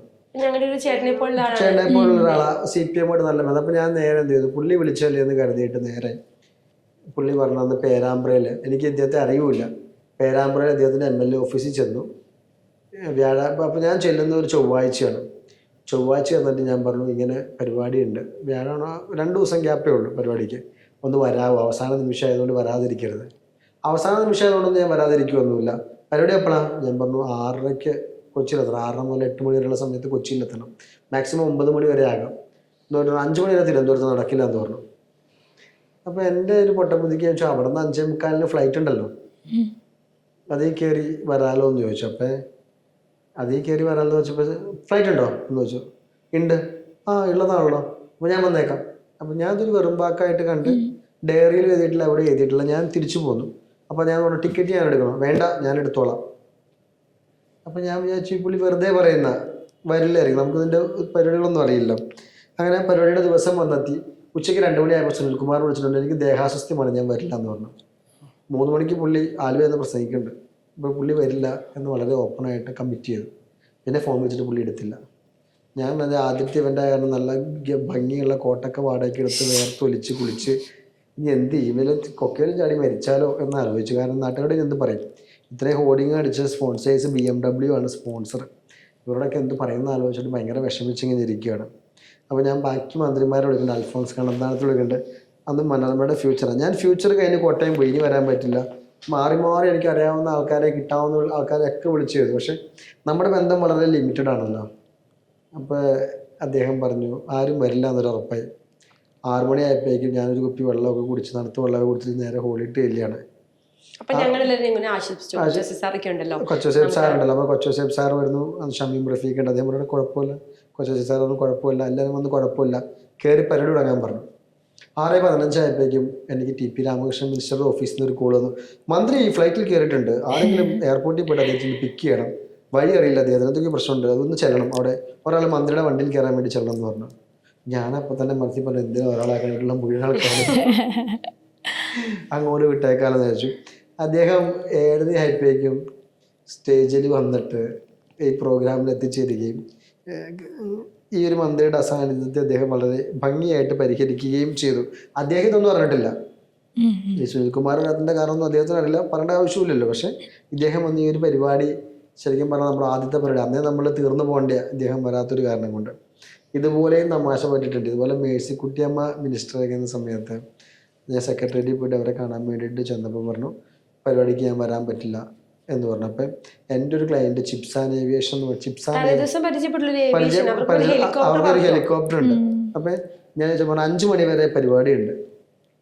അപ്പം ഞാൻ പറഞ്ഞു ഞങ്ങളുടെ പരിപാടി 7 മണിക്കാണ്, ഫ്ലൈറ്റ് ഉണ്ട്, അന്ന് ഫ്ലൈറ്റ് ഇല്ല. അപ്പോൾ ഫ്ലൈറ്റ് ഉണ്ടെങ്കിൽ വരായിരുന്നു, ഫ്ലൈറ്റ് ഇല്ലാന്ന് പറഞ്ഞു. അപ്പം ഞാൻ പറഞ്ഞു എന്നാൽ ഒരു ഹെലികോപ്റ്റർ ആയിക്കട്ടെ, ഹെലികോപ്റ്റർ ഹെലികോപ്റ്റർ. എന്റെ വിശ്വാസം എന്താ, ഇയാൾക്കൊരു 50,000 എടുത്താ ഇയാൾക്കൊരു ഹെലികോപ്റ്റർ ഉണ്ടല്ലോ, നല്ല കൂട്ടായി ഞാൻ പുള്ളിയായിട്ട് മന്ത്രിനെ കൊണ്ടുവരാൻ ഹെലികോപ്റ്റർ ആണല്ലോ. അപ്പൊ പുള്ളിയോട് ചോദിക്കട്ടോ ഹെലികോപ്റ്റർ ഒക്കെ പറത്താൻ പറ്റും, പുള്ളി അറിഞ്ഞ പുറത്ത് ചീത്ത. 6 മണിക്ക് ഹെലികോപ്റ്റർ പറത്താൻ പറ്റും, അത് പറത്തുന്നതിന് ഇത്ര കോസ്റ്റോ, നമുക്കിത് പറക്കൂന്ന് മാത്രമാണ്. പക്ഷെ തിരിച്ച് കയറി ചെന്നപ്പോഴേ രംഗുന്റെ കോൺഫിഡൻസ് കുറവില്ല.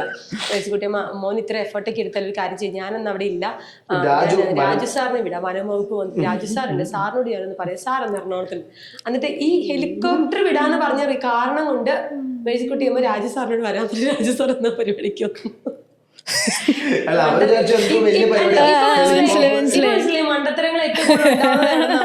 സത്യാവസ്ഥ പറഞ്ഞ ഈ ഹെലികോപ്റ്റർ ഇത്ര ചാർജ് ആവുന്നും, ഇതിന് ശേഷം പറക്കണമെങ്കിൽ പറ്റി പ്രത്യേകം പെർമിഷൻ വേണം, ഇതിന് കുറെ ഇതൊന്നും എനിക്ക് അറിയില്ലായിരുന്നു.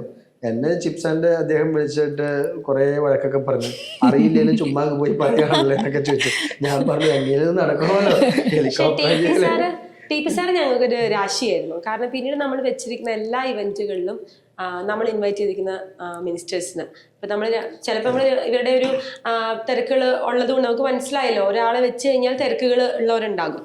അപ്പൊ അതുകൊണ്ട് ഞങ്ങൾ രണ്ടുപേരെയൊക്കെ ഇൻവൈറ്റ് ചെയ്യും, ഒരാളെന്താണെങ്കിലും വരും. ഇപ്പം പ്രസാദ് സാറാണെങ്കിലും മണിയാശാനാണെങ്കിലും റോഷി സാറാണെങ്കിലും. മണിയാശാൻ വന്നതിനേക്കാളും ഗംഭീരമായ കഥയാണ്. കോവിഡ് കഴിഞ്ഞിട്ടിരിക്കുന്ന സമയത്ത്, കോവിഡ് കഴിഞ്ഞിരുന്നപ്പോൾ ഞങ്ങളിങ്ങനെ ഒരു ഇവന്റ് വെച്ചു. അപ്പൊ മണിയാശാനെ പോയി കണ്ടു. ആശാൻ ഓക്കെ പറഞ്ഞു, ഞങ്ങൾ പോന്നു. ഇവന്റിന് തലേന്റെ തലേദിവസം വൈകുന്നേരം ഡ്രസ്സ് എടുക്കാൻ വേണ്ടിയിട്ട് സെൻട്രൽ സ്ക്വയർ മാളിന്റെ പാർക്കിങ്ങിലേക്ക് വണ്ടി നിർത്തിയിട്ട് അപ്പോൾ വെറുതെ ഒരു കൺഫർമേഷന് മണിയാശാന്റെ സ്റ്റാഫിനെ വിളിച്ചപ്പോൾ ആശാൻ പറഞ്ഞു, ഞാനിങ്ങനെ ഇവിടെ ഇല്ല, അമ്മേനെ കൊണ്ട് ഹോസ്പിറ്റലില്ല, ഞാൻ വേറെ ആളുടെ നമ്പർ ഒരാളെ ഒന്ന് വിളിക്കാൻ പറഞ്ഞു. അങ്ങനെ വിളിച്ച ആള്, ഞങ്ങൾ ഈ കമ്മ്യൂണിക്കേറ്റ് ചെയ്ത ആള് ഈ എന്തൊക്കെയോ സാങ്കേതിക തടസ്സം കാരണം മണിയാശാന്റെ ഈ ഡയറിയിൽ എഴുതുന്ന സ്റ്റാഫിന്റെ അടുത്ത് ഇൻഫോം ചെയ്തിട്ടുണ്ടായിരുന്നില്ല. അപ്പൊ നമ്മുടെ ആശാനും വിട്ടുപോയി. സ്വാഭാവികമായിട്ട് ഇവരെ ഞങ്ങളെപ്പോലെ 100 പേര് പോയി കാണുന്നതല്ലേ, അവിടെ പരിപാടി ഇവിടെ പരിപാടി എന്നൊക്കെ പറഞ്ഞിട്ട്. ഇതിനേക്കാളൊക്കെ വലിയ കോമഡി, നമ്മളിപ്പോ ഈ ട്രിവാൻഡ്രത്തെ നടത്തുകയാണെങ്കിൽ ഏത് മന്ത്രിമാരെ വിളിച്ചാലും അവർക്ക് ഒത്തിരി ട്രാവൽ ദൂരം ഇല്ലാത്തത് കൊണ്ട് നമ്മളെ കുറിച്ച് ഒരു നല്ല ഐഡിയ കിട്ടിക്കഴിഞ്ഞാൽ അവർ വരും. ഇനി അതല്ല, ശനി ഞായറും ദിവസങ്ങളിൽ ഇവരുടെ മണ്ഡലത്തിലുള്ള ദിവസം ഈ മണ്ഡലത്തിൽ എന്ത് പരിപാടി വെച്ചാലും ഇവരെ വിളിച്ചു കഴിഞ്ഞാൽ നമ്മുടെ ഒരു ജെന്യൂനിറ്റി ഇവരെ പ്രൂവ് ചെയ്താൽ മതി, ഇവർ വരും. ഞങ്ങൾ ഈ എറണാകുളത്തേക്കല്ലേ ഇവരെ വിളിക്കുന്നേ. മണിയാശാൻ ഇടുക്കി കിടക്കുന്ന മണിയാശാൻ 4 മണിക്കൂർ യാത്ര ചെയ്തിട്ട് വേണം എറണാകുളത്ത് എത്താനായിട്ട്. അല്ലെങ്കിൽ ഇപ്പൊ ഇവിടുന്ന് ഒരു മന്ത്രി വന്നെങ്കിൽ ഇത്രയും മണിക്കൂർ യാത്ര ചെയ്തിട്ട് വേണം എത്താനായിട്ട്. മണിയാശാൻ എന്നിട്ട് ഞങ്ങൾ ഈ പാർക്കിങ്ങിൽ വണ്ടി നിർത്തി അവിടെ നിന്ന് ഇറങ്ങി. അപ്പം എല്ലാവർക്കും കോവിഡൊക്കെ മാറി ഹെൽത്തൊക്കെ ഒന്ന് ഓക്കെ വന്നേ ഉള്ളൂ. അപ്പൊ തന്നെ ആശാനെ വിളിച്ച് കഴിഞ്ഞപ്പിക്കും ഇങ്ങനെ ഒരു ആശാൻ അറിഞ്ഞിട്ടില്ല, ആശാൻ എത്താൻ പറ്റാത്തതിന്റെ റീസൺ വരുന്നില്ല. ബിനോയ് വിശ്വം നയിക്കുന്ന ഇടുക്കി പ്രചരണ ജാഥ അന്ന് മണിയാശാന്റെ മണ്ഡലത്തിൽ അവസാനിക്കുകയാണ്. നമുക്കൊന്നും പറയാനും പറ്റത്തില്ല. ഞങ്ങൾ രാത്രി 12 മണിക്ക് ഇവിടുന്ന് ഫൈനൽ അറിയുന്നത്. അപ്പൊ ഞങ്ങൾ ഇവന്റിന് ഇടാനുള്ള ഡ്രസ്സ് അന്ന് നേരത്തെ വാങ്ങാൻ വേണ്ടി അത് മേടിച്ചില്ല. നേരെ ഞങ്ങൾ വീട്ടിൽ പോയി. വീട്ടിൽ പറഞ്ഞു ഞങ്ങൾ ഇങ്ങനെ ആശാനെ കാണാൻ വേണ്ടി പോകാന്ന് പറഞ്ഞു. ഞങ്ങളൊരു 4 മണിയായപ്പോഴേക്കും വെളുപ്പിന് 4 മണിയായപ്പോൾ കുഞ്ചിത്തണ്ടിൽ ആശാന്റെ വീട്ടിലെത്തി. ഞങ്ങളുടെ കാറ് ഒന്ന് എക്കോ സ്പോട്ടാ, അവിടെ നിർത്തിയിട്ട് ആശാന്റെ വീടിന്റെ മുറ്റത്ത് കിടന്ന് ഞങ്ങൾ ഉറങ്ങി. രാവിലെ ആശാൻ കണ്ണൂർ ചെയ്തിട്ടിരുന്നു. മുഖമൊക്കെ കഴുകി ആശാന്റെ അടുത്ത് വന്നു. ആശാൻ വരില്ലേ? പിന്നെ ഞാൻ വരില്ല. ആശാന് തനതൊരു ഭാഷയുണ്ട്, അതൊരു ആശാന് ദേഷ്യമൊക്കെപ്പെട്ട ആശാൻ ഭയങ്കര സ്നേഹമുള്ള ആളാണ്. ആശാൻ എന്താ കാര്യം എന്നൊക്കെ ചോദിച്ചു. അന്ന് ഇവർക്ക് പനി വന്നു അതിൻ്റെ ഇടയ്ക്ക്. ഇപ്പൊ കോവിഡിന്റെ പനി പോലെ കോവിഡ് സമയത്ത് പനി വന്ന പ്രശ്നം, പനിയാണെങ്കിലും വന്നു. പക്ഷെ കോവിഡ് അല്ലായിരുന്നു, വേറൊരു പനിയായിരുന്നു. അപ്പം അങ്ങനെ ഇരിക്കുന്നു. ആശാൻ വരുന്നു, എനിക്ക് വയ്യ. ഞാനിവരോട് പറയണ്ട, എടാ എനിക്ക് വയ്യ. ആശാൻ എന്റെ ഞങ്ങളെ റൂമിൽ നിന്ന് ഇറക്കി വിട്ടു. ഇതൊന്നും നടക്കത്തില്ല മക്കളെ. ആശാൻ പറഞ്ഞു എനിക്ക് വേറെ പണിയുണ്ടടാ, നിങ്ങൾ ഇങ്ങനെ എടുത്തിട്ട് ആകെ ജില്ലയ്ക്ക് ഒരു മന്ത്രി ഉള്ളൂ. മന്ത്രി എവിടെയാന്ന് വെച്ചിട്ടുണ്ടെങ്കിൽ എറണാകുളത്ത് അവാർഡ് എടുക്കാൻ പോയതാണ്. ബിനോയ് വിശ്വത്തിന്റെ LDF ജാതിയാണ്, വരാനൊന്നും പറ്റില്ല. അപ്പൊ എന്നൊക്കെ പറയുന്നു. ആശാൻ എന്തൊക്കെയൊക്കെയോ പറയണു. അപ്പൊ ഞങ്ങൾ പുറത്തേക്ക് ഇറങ്ങി നിന്നു. അപ്പൊ കുറെ ആൾക്കാർ രാവിലെ 6 മണിയാകുമ്പോഴേക്കും മന്ത്രിമാരുടെ ഓഫീസിൽ കാണാൻ വരുമല്ലോ വീട്ടില്. പുറത്തേക്ക് ഇറങ്ങിയപ്പോ എനിക്ക് വയ്യ. അപ്പൊ ഇവനിവിടെ നിൽക്കണം, ഞാൻ ഇവന്റെ കാലിൽ ഇങ്ങനെ ചാരി ഇരിക്കുക, എനിക്ക് വയ്യ. കുറച്ചു നേരം കഴിഞ്ഞപ്പോഴേക്കും അവിടെ നിന്ന് ആൾക്കാരൊക്കെ വന്നിട്ട് ചോദിച്ചു എന്താ മക്കളെ എന്താന്നൊക്കെ ചോദിച്ചു. അപ്പൊ ഞാൻ ഇടുക്കിക്കാരിയാണ്, എന്റെ വീട് അടിമാലിലാണല്ലോ. സ്നേഹബന്ധമുണ്ട് ഭയങ്കര. അവർക്കും ഒരു ബുദ്ധിമുട്ടായി, വയ്യാനിട്ടും ഇവിടെ വന്നിരിക്കുന്നു. അങ്ങനത്തെ ഒരു സാഹചര്യം. അത് രാവിലെ നമ്മള് ഈ 4 മണിക്ക് ഇവിടെ ഉണ്ടല്ലോ. എന്നിട്ട് അവര് അവസാനം ഞങ്ങള് ആശാ മോണനെ ഒക്കെ പുറകെ ഞങ്ങളുണ്ട്. അന്ന് അടിമാലിൽ ഒരു അദാലത്ത് കിടക്കുക, അവിടെ ഞങ്ങളുണ്ട്. അപ്പൊ എന്റെ വീട് അടിമാലിൽ. ഇപ്പൊ എനിക്ക് വയ്യ. അപ്പൊ ഇവൻ എന്റെ ബ്രദേഴ്സിനെ വിളിച്ചിട്ട് ഞങ്ങളിങ്ങനെ അടിമാലിലുണ്ട്, അവർക്ക് വയ്യ എന്ന് പറഞ്ഞു, അവർക്ക് പനിയെന്നു. അപ്പൊ അവര് ഒരു കയ്യില് എന്റെ ഒരു ആങ്ങളെ ഒരു കരിക്ക് പിടിച്ചോണ്ട് വന്നേക്കുന്നു, ഇവൻ എന്നെ കയ്യെ പിടിച്ചേക്കുന്നു. ഇടയ്ക്കിടയ്ക്ക് ഞങ്ങളിങ്ങനെ ആശാനെ നോക്കി ഹായ് പറയും, ഞങ്ങളിവിടെ ഉണ്ട്. എപ്പോഴാ പരിപാടി? എപ്പോഴെങ്കിലും ഒന്ന് വന്നാ മതി. ശരി നോക്കട്ടെ, പൊക്കം എന്താണെങ്കിലും ഞാൻ വരാം. 7:30 ഞാൻ വരാം എന്ന് പറഞ്ഞു. അപ്പൊ നമ്മുടെ ചിന്താഗതിയിൽ ആശാൻ വരും, ഇതാണ് നമ്മുടെ ചിന്താഗതി. ആശാൻ മാത്രമല്ല, അവരുടെ അന്നുണ്ടായിരുന്ന ഇടുക്കിയിലെ CPM-കാരും ആ സ്നേഹമുള്ള ആൾക്കാർ, ഭയങ്കര സ്നേഹം അവർക്ക്. എന്നാ പരിപാടി നടത്തുന്നതെന്ന് അറിയണമല്ലോ. 17 പേര് ഒരുമിച്ച് അന്ന് ആശാന്റെ ഡ്രൈവർ മനുഷ്യേട്ടൻ ഡ്രൈവറായിട്ട് തിരിച്ചു വന്ന് പൈലറ്റിനെ കൂടി തോപ്പിച്ച് എഴുതേപ്പിക്കും. വെന്യൂലെത്തി. ഞാൻ നോക്കിയപ്പോ 2 ഇന്നോവ പുറകെ, ഒരു വണ്ടി പുറകെ, ഒരു ഇടുക്കി ജില്ല മുഴുവൻ പരിപാടി. ഭയങ്കര സന്തോഷം. ഇടുക്കിക്കാര് ഭയങ്കര സ്നേഹമുള്ളവരാ. അല്ല, അങ്ങനെ കുറെ നല്ല ഇൻസിഡൻസ്, നല്ല നല്ല അതുകൊണ്ട് തന്നെ ഇവന്റുകൾ എപ്പോഴും ഞങ്ങൾക്കൊരു അഭിമാനം ഉണ്ടാക്കുന്ന, നമ്മൾ എന്തോ ചെയ്തു, നമ്മുടെ നമ്മുടെ കൊച്ചു വലുതായി ആനിവേഴ്സറിക്ക് സമ്മാനമൊക്കെ മേടിച്ചിട്ട് സമ്മാനം കൊണ്ട് നമ്മുടെ അടുത്തേക്ക് വരുമ്പോൾ നമ്മളൊരു പ്രൗഡ് ആവുമല്ലോ. അതുപോലെ എല്ലാ ഇവന്റ് കഴിയുമ്പോഴും ഒരു സംരംഭത്തിന്റെ ഒരു ആനിവേഴ്സറി കഴിഞ്ഞ് നമ്മുടെ കൊച്ചൊരു സമ്മാനം മേടിച്ചുകൊണ്ട് വരുന്ന ഒരു ഫീല് എല്ലാ വർഷവും ഉണ്ടാവാറുണ്ട്. ആക്ച്വലി ഇത് തന്നെ ഞാൻ ചോദിക്കാൻ വന്നേ, എങ്ങനെയാണ് ആ ഒരു സക്സസിനെ എങ്ങനെയാണ് മെഷർ ചെയ്യുന്നത് ഒരു ഇവന്റ് കഴിഞ്ഞത്? കറക്റ്റായിട്ട് തന്നെ അത് ഭയങ്കര ഒരു ഫീലാണ്, അത് നമുക്ക് പറഞ്ഞറിയിക്കാൻ പറ്റത്തില്ല. ഞാൻ ഭയങ്കര ഇമോഷണലാ. ഞാൻ ഇവന്റ് ഒക്കെ കഴിഞ്ഞ് കഴിയുമ്പോൾ ഇടാ കഴിഞ്ഞിടാന്ന് പറയുന്നത് കരയും. ഈ സക്സസ് ഉണ്ടാക്കുക എന്ന് പറയുന്നത് എളുപ്പമാണ്. പല ആൾക്കാർക്കും സക്സസ് ഉണ്ടാക്കാൻ പറ്റും. എളുപ്പം എന്ന് പറഞ്ഞാൽ എന്നാലും കുറച്ചും കൂടി എളുപ്പമാണ്. പക്ഷേ ഈ സക്സസ് ഹാൻഡിൽ ചെയ്യുക എന്ന് പറയുന്നത് ഭയങ്കര ബുദ്ധിമുട്ടാണ്. നമ്മൾ ഈ സക്സസ് ആയ ആൾക്കാരെ നോക്കിയിട്ടെല്ലാം ഭയങ്കര അഹങ്കാരിയായിപ്പോയി. ഇത് ഹാൻഡിൽ ചെയ്യാൻ അറിയാത്തതുകൊണ്ടാണ്. അവൻ ഭയങ്കര പ്രശ്നക്കാരനായിപ്പോയി. ഇപ്പോൾ സക്സസ് ഉണ്ടാക്കുന്നതിനേക്കാൾ വളരെ പ്രയാസമേറിയൊരു കാര്യമാണ് ഇത് ഹാൻഡിൽ ചെയ്യുക എന്നുള്ളത്. ഇത് മനുഷ്യനോട് ഇടപെടുന്നതിലൂടെ മാത്രം കിട്ടുന്ന ഒരു സാധനമാണ്. എല്ലാ കോടീശ്വരന്മാരെയും ജനങ്ങൾക്ക് ഇഷ്ടമല്ല. അത് ഹാൻഡിൽ ചെയ്യാൻ അറിയാത്തതുകൊണ്ടാണ്. പക്ഷേ യൂസഫ് അലി, ജോസഫ് സാർ, നമ്മുടെ മാതൃ നോക്കി അവരൊക്കെ സക്സസ് അത്ര രസകരമായിട്ട് അതിനെ ഹാൻഡിൽ ചെയ്യുന്നുണ്ട്. അതെങ്ങനെയാണ് കൈകാര്യം ചെയ്യുന്നത്? നോ പറയേണ്ടടുത്ത് നോ ഉണ്ട്, യെസ് പറയേണ്ടടുത്ത് യെസ് ഉണ്ട്. അതിനൊരു പെർഫെക്റ്റ് ഹാൻഡിലിംഗ് മെത്തേഡ് ഉണ്ട്. മനുഷ്യനായിട്ട് തിരിച്ചറിഞ്ഞ് ആവശ്യങ്ങളായിട്ട് തിരിച്ചറിഞ്ഞ് സാധാരണക്കാരെ ചെരുപ്പിടാൻ സാധിക്കുന്ന ഒരു സിസ്റ്റം അവർക്കൊക്കെയുണ്ട്. അപ്പോൾ ഈ സക്സസ് ആവുക എന്ന് പറയുന്നത് ഞാൻ പറഞ്ഞല്ലോ, നാളെ എല്ലാവർക്കും പറ്റും. പക്ഷെ അതിനെ കൊണ്ടുപോകുക, ഹാൻഡിൽ ചെയ്യുക, ഇതാണ് വളരെ ഇമ്പോർട്ടൻ്റ് ആയിട്ടുള്ള ഒരു ഘടകം. പലപ്പോഴും പലരും അഹങ്കാരികളാകുന്നത് ഈ സക്സസ് ഹാൻഡിൽ ചെയ്യാൻ പറ്റാത്തതുകൊണ്ടാണ്. അതെ, നമ്മൾ ഏറ്റവും കൂടുതൽ കേട്ടിട്ടുണ്ട് ഫെയിലിയറിന്റെ കാര്യം. പക്ഷെ സക്സസ് ഹാൻഡിൽ ചെയ്യാനാണ് ഒത്തിരി പേർക്ക് അറിയാത്തത്.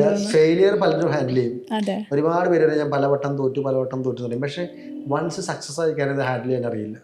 എത്ര അടുപ്പമുള്ള ആൾക്കാർ ഫോൺ എടുക്കാതിരിക്കുക. അപ്പൊ അതിന്റെ അർത്ഥം എന്താ? ഞാൻ ഈ ഫോൺ എടുക്കാതെ നേച്ചറുള്ളവരുണ്ട്, അതല്ല പറയുന്നത്. അതെന്റെ കാര്യം പറഞ്ഞാൽ എനിക്ക് പലപ്പോഴും ഇത് മിസ്സായി പോകും. ഞാൻ അത്ര ടെക്കിയല്ല. ഇത് പിന്നെ ഞാൻ ഈ മിസ് കോൾ കാണാതിരിക്കും. ചിലപ്പോൾ മെസ്സേജ് എൻ്റെ ഫ്രണ്ടിൽ ഇരുന്നാലും കാണാതെ പോകുന്നുണ്ട്. അപ്പം അങ്ങനത്തെ പ്രശ്നം. പക്ഷെ പല ആൾക്കാരും ഇത് അറിഞ്ഞുകൊണ്ട് തന്നെ ആൾക്കാർക്ക് ഒരു അപ്പോയിൻമെന്റ് കൊടുക്കാതിരിക്കുക, കാണാതിരിക്കുക. നമ്മൾ അനുഭവിച്ചു വന്ന അതേ വഴികളിലൂടെയാണ് മറ്റു മനുഷ്യനും വരുന്നത് എന്ന് തിരിച്ചറിയുമ്പോഴാണല്ലോ അവർ നമുക്ക് ഹെൽപ്പ്. ഞാനിപ്പോൾ ഭയങ്കര കഷ്ടപ്പെട്ട് വന്നു. എനിക്ക് നാളെ ഒരു 100 കോടി ടേൺ ഓവറായി. അപ്പോൾ അന്നെ വരികയാണ്. കഷ്ടപ്പെട്ട് വരുമ്പോൾ എനിക്ക് അന്നയെ നോക്കുമ്പോൾ അത് മനസ്സിലാക്കാൻ സാധിക്കണം. അതൊരു ഹാൻഡിലിംഗ് ആണ്. ഞാൻ ഈ വഴിയിലൂടെ കടന്നു വന്നു എന്നുള്ള ഓർമ്മപ്പെടുത്തലിലൂടെ പോയിട്ട് ഇത്രയും പടി കയറി ഞാൻ വന്നതാണ്. അതുപോലത്തെ പടി കയറാൻ വരുന്ന ഒരുത്തനാണ് ഈ വരുന്ന ആളെന്നും കൂടെ മനസ്സിലാക്കാൻ സാധിച്ചാൽ നമുക്ക് എന്ത് ചെയ്യാൻ പറ്റുന്നുണ്ട്? ഇത് ഹാൻഡിൽ ചെയ്യാൻ പറ്റുന്നുണ്ട്.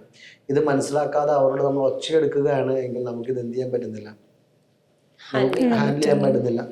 ഒരു മനുഷ്യനെ വെറുതെ ആവശ്യമില്ലാണ്ട് ദേഷ്യപ്പെടുന്ന ആൾക്കാരെയൊക്കെ ഞാൻ കണ്ടിട്ടുണ്ട്. ഞാൻ തിരുവനന്തപുരത്ത് ഒരു വലിയ ബ്രാൻഡിൻ്റെ ഓഫീസിൽ പോയി. അപ്പോൾ അദ്ദേഹത്തിൻ്റെ HR എന്നെ വിളിച്ചിട്ടാണ് ഞാൻ ചെല്ലുന്നത്. അപ്പോൾ HR എന്നെ ഇങ്ങനെ കസേരയിൽ എഴുതി, സാറിനെ ഇപ്പോൾ കാണിക്കാട്ടെന്ന്. അപ്പോൾ ഞാനും വളരെ പ്രൗഡായിട്ട് ഇങ്ങനെ ഇരിക്കുകയാണ്. അപ്പോൾ ഇദ്ദേഹം 2 തവണ ഇദ്ദേഹം ഫ്രീ ആണെന്ന് പറഞ്ഞാൽ ഇങ്ങനെ ഒന്ന് എങ്ങി നോക്കിയപ്പോൾ ഞങ്ങളൊരു 7 പേര് അവിടെ ഇരിക്കുന്നുണ്ട്. ഇതുപോലെ 7 പേര് ഇരിക്കുന്നുണ്ട്. ഒരു ചെറിയ മുറിയാണ്. ഇയാൾ നേരെ പുറത്തേട്ട് ഇറങ്ങി വന്നു. അതിയാൾ ഭയങ്കര, നിന്നോട് എത്ര പ്രാവശ്യം പറഞ്ഞിട്ടുണ്ട് നീ ഇങ്ങനെ ഒളിഞ്ഞു നോക്കരുത്. ഇത്രയും ആൾക്കാരിരിക്കുക അവിടെ വെച്ചിട്ട് ഭയങ്കര ഷൗട്ട് ചെയ്യണം. അപ്പം അവിടെ ഇരുന്ന എല്ലാ ആൾക്കാരും വല്ലാണ്ട് ഇദ്ദേഹത്തിന് ഇനി എന്താ പറയേണ്ടതെന്ന് അറിയാൻ പാടില്ല. ഇദ്ദേഹം വിളിച്ചിട്ടാണല്ലോ ഞാൻ വന്നേക്കണേ. HR ആണ്, നല്ല പൊസിഷനിലിരിക്കുന്ന ഒരാളാണ്. അപ്പം ഇദ്ദേഹം സാർ ചിലപ്പോഴൊക്കെ ഇങ്ങനെ ഒന്ന് ദേഷ്യപ്പെടും. അപ്പം ഇദ്ദേഹം എത്ര സക്സസ് ആയാലും ഇത് ഹാൻഡിൽ ചെയ്യാൻ പഠിച്ചോ? എനിക്ക് തോന്നുന്നില്ല അത് അദ്ദേഹം ഹാൻഡിൽ ചെയ്യാൻ പഠിച്ചു എന്നുള്ളത്. വലിയൊരു ബിൽഡറാണ്, സാധാരണ ലെവലിൽ നിന്ന് വന്ന ഒരാളാണ്. അപ്പം അദ്ദേഹത്തിന് ഇത് ഹാൻഡിൽ ചെയ്യാൻ പറ്റുമായിരുന്നെങ്കിൽ അദ്ദേഹം HR എന്ത് ചെയ്യില്ല. അപ്പം എന്നോട് വെച്ചാൽ എന്താ പറയാൻ വന്നെന്ന് ചോദിച്ചു. അപ്പോൾ എനിക്ക് അദ്ദേഹത്തോട് വേണമെങ്കിൽ എൻ്റെ കാര്യങ്ങളൊക്കെ പറയാം. ഞാൻ പറഞ്ഞു എനിക്കൊന്നും പറയാനില്ല. ഞാൻ അദ്ദേഹം എത്ര കോടീശ്വരനാണെങ്കിലും എത്ര വലിയ ആളാണെങ്കിലും ഇങ്ങനെ ഒരാളെ ട്രീറ്റ് ചെയ്യുന്ന ഒരാളുടെ സ്റ്റോറി ഞാൻ എങ്ങനെ മാതൃകയാക്കണം എന്ന് പറഞ്ഞിട്ട് അയാളെ ഞാൻ കൊണ്ടുവന്നിട്ട് സ്പാർക്കിലോ അല്ലെങ്കിൽ സംരംഭത്തിലോ എങ്ങനെ ഇരുത്തും? ഇത് ഹാൻഡിൽ ചെയ്യാൻ അറിയാത്ത ഒരാൾ. അപ്പം ഇങ്ങനെയുള്ള ആൾക്കാർ നമുക്ക് ചുറ്റുമുണ്ട്. നമ്മൾ ഭയങ്കര വലിയ ആൾക്കാരെന്ന് കരുതുന്ന പല ആൾക്കാർക്കും ഈ ഹാൻഡിലിങ്ങിലൊരു പ്രശ്നമുണ്ട്. അവർ വന്ന വഴി മറക്കുകയോ അല്ലെങ്കിൽ സാധാരണക്കാരെ കാണുമ്പോൾ അത് ഹാൻഡിൽ ചെയ്യാൻ പറ്റാതിരിക്കുകയോ ഞാൻ എന്തോ ആയി എന്നൊരു തോന്നലിന്മേൽ ഉണ്ടാകുന്നല്ലേ ഒരു പ്രശ്നം പലർക്കും ഉണ്ട്. അതാണ് ഞാൻ കണ്ടേക്കണേ. നേരത്തെ ചോദിച്ചല്ലോ കോടീശ്വരന്മാരുടെ ഏറ്റവും വലിയ പ്രശ്നം, അതിൽ ഒരു പ്രശ്നമായിട്ട് വേണമെങ്കിൽ ആഡ് ഓൺ ചെയ്യാം. ഈ എംപ്ലോയീസും ഒക്കെ ആയിട്ടൊരു ഫ്രണ്ട്ലി ബിഹേവിയർ, ഒരു ഫ്രണ്ട്ലി നേച്ചർ, അതെങ്ങനെ ഉണ്ടാക്കിയെടുക്കുന്നത്? സ്റ്റാഫ്സും ഒക്കെ ആയിട്ടൊരു ഫ്രണ്ട്ലി നേച്ചർ. ഈ ജെൻസി പിള്ളേരെ അങ്ങനെ ഹാൻഡിൽ ചെയ്യാനേ പറ്റത്തുള്ളൂ. ഇവരെ സംബന്ധിച്ച് ഇപ്പൊ ഞങ്ങളുടെ ഓഫീസിൽ ഇപ്പൊ എല്ലാവരും ജെൻസിയാണ്. ഇവരെ സംബന്ധിച്ച് അവർക്ക് കിട്ടുന്ന സാലറി ഹൈക്കോ അല്ലെങ്കിൽ അവർക്ക് കിട്ടുന്ന ഇൻക്രിമെന്റ്സോ ഇൻസെന്റീവിനേക്കാളൊക്കെ ഉപരി അവർക്ക് അവിടെ വർക്ക് ചെയ്യാനൊരു സന്തോഷം ഉണ്ടാവണം. ആ സന്തോഷം കൊടുക്കുക എന്ന് പറയുന്നത് ഭയങ്കര നമുക്കും ഭയങ്കര രസമുള്ളതായിരുന്നു. ഇപ്പൊ ഞങ്ങൾക്ക് ഓഫീസിൽ ഇപ്പൊ പോകാൻ ഭയങ്കര ഇഷ്ടമാണ്. നമ്മുടെ കോളേജിലേക്കൊക്കെ പോകുന്ന ഒരു ഫീൽ ഉണ്ടല്ലോ. പണ്ട് നമ്മുടെ കസിൻസിന്റെ അടുത്തേക്ക് പോകുന്ന പോലെ കോളേജിലേക്കൊക്കെ പോകുന്ന പോലത്തെ ഒരു ഫീലാണ് പിള്ളേരുടെ അടുത്തേക്ക് പോകാനായിട്ട്. ഇപ്പൊ പിള്ളേര് പറയും സാറും മാമ ഉണ്ടെങ്കിൽ ഭയങ്കര രസം ഓഫീസിൽ, ഇല്ലെങ്കിൽ ഒരു രസം ഉണ്ടാവില്ല.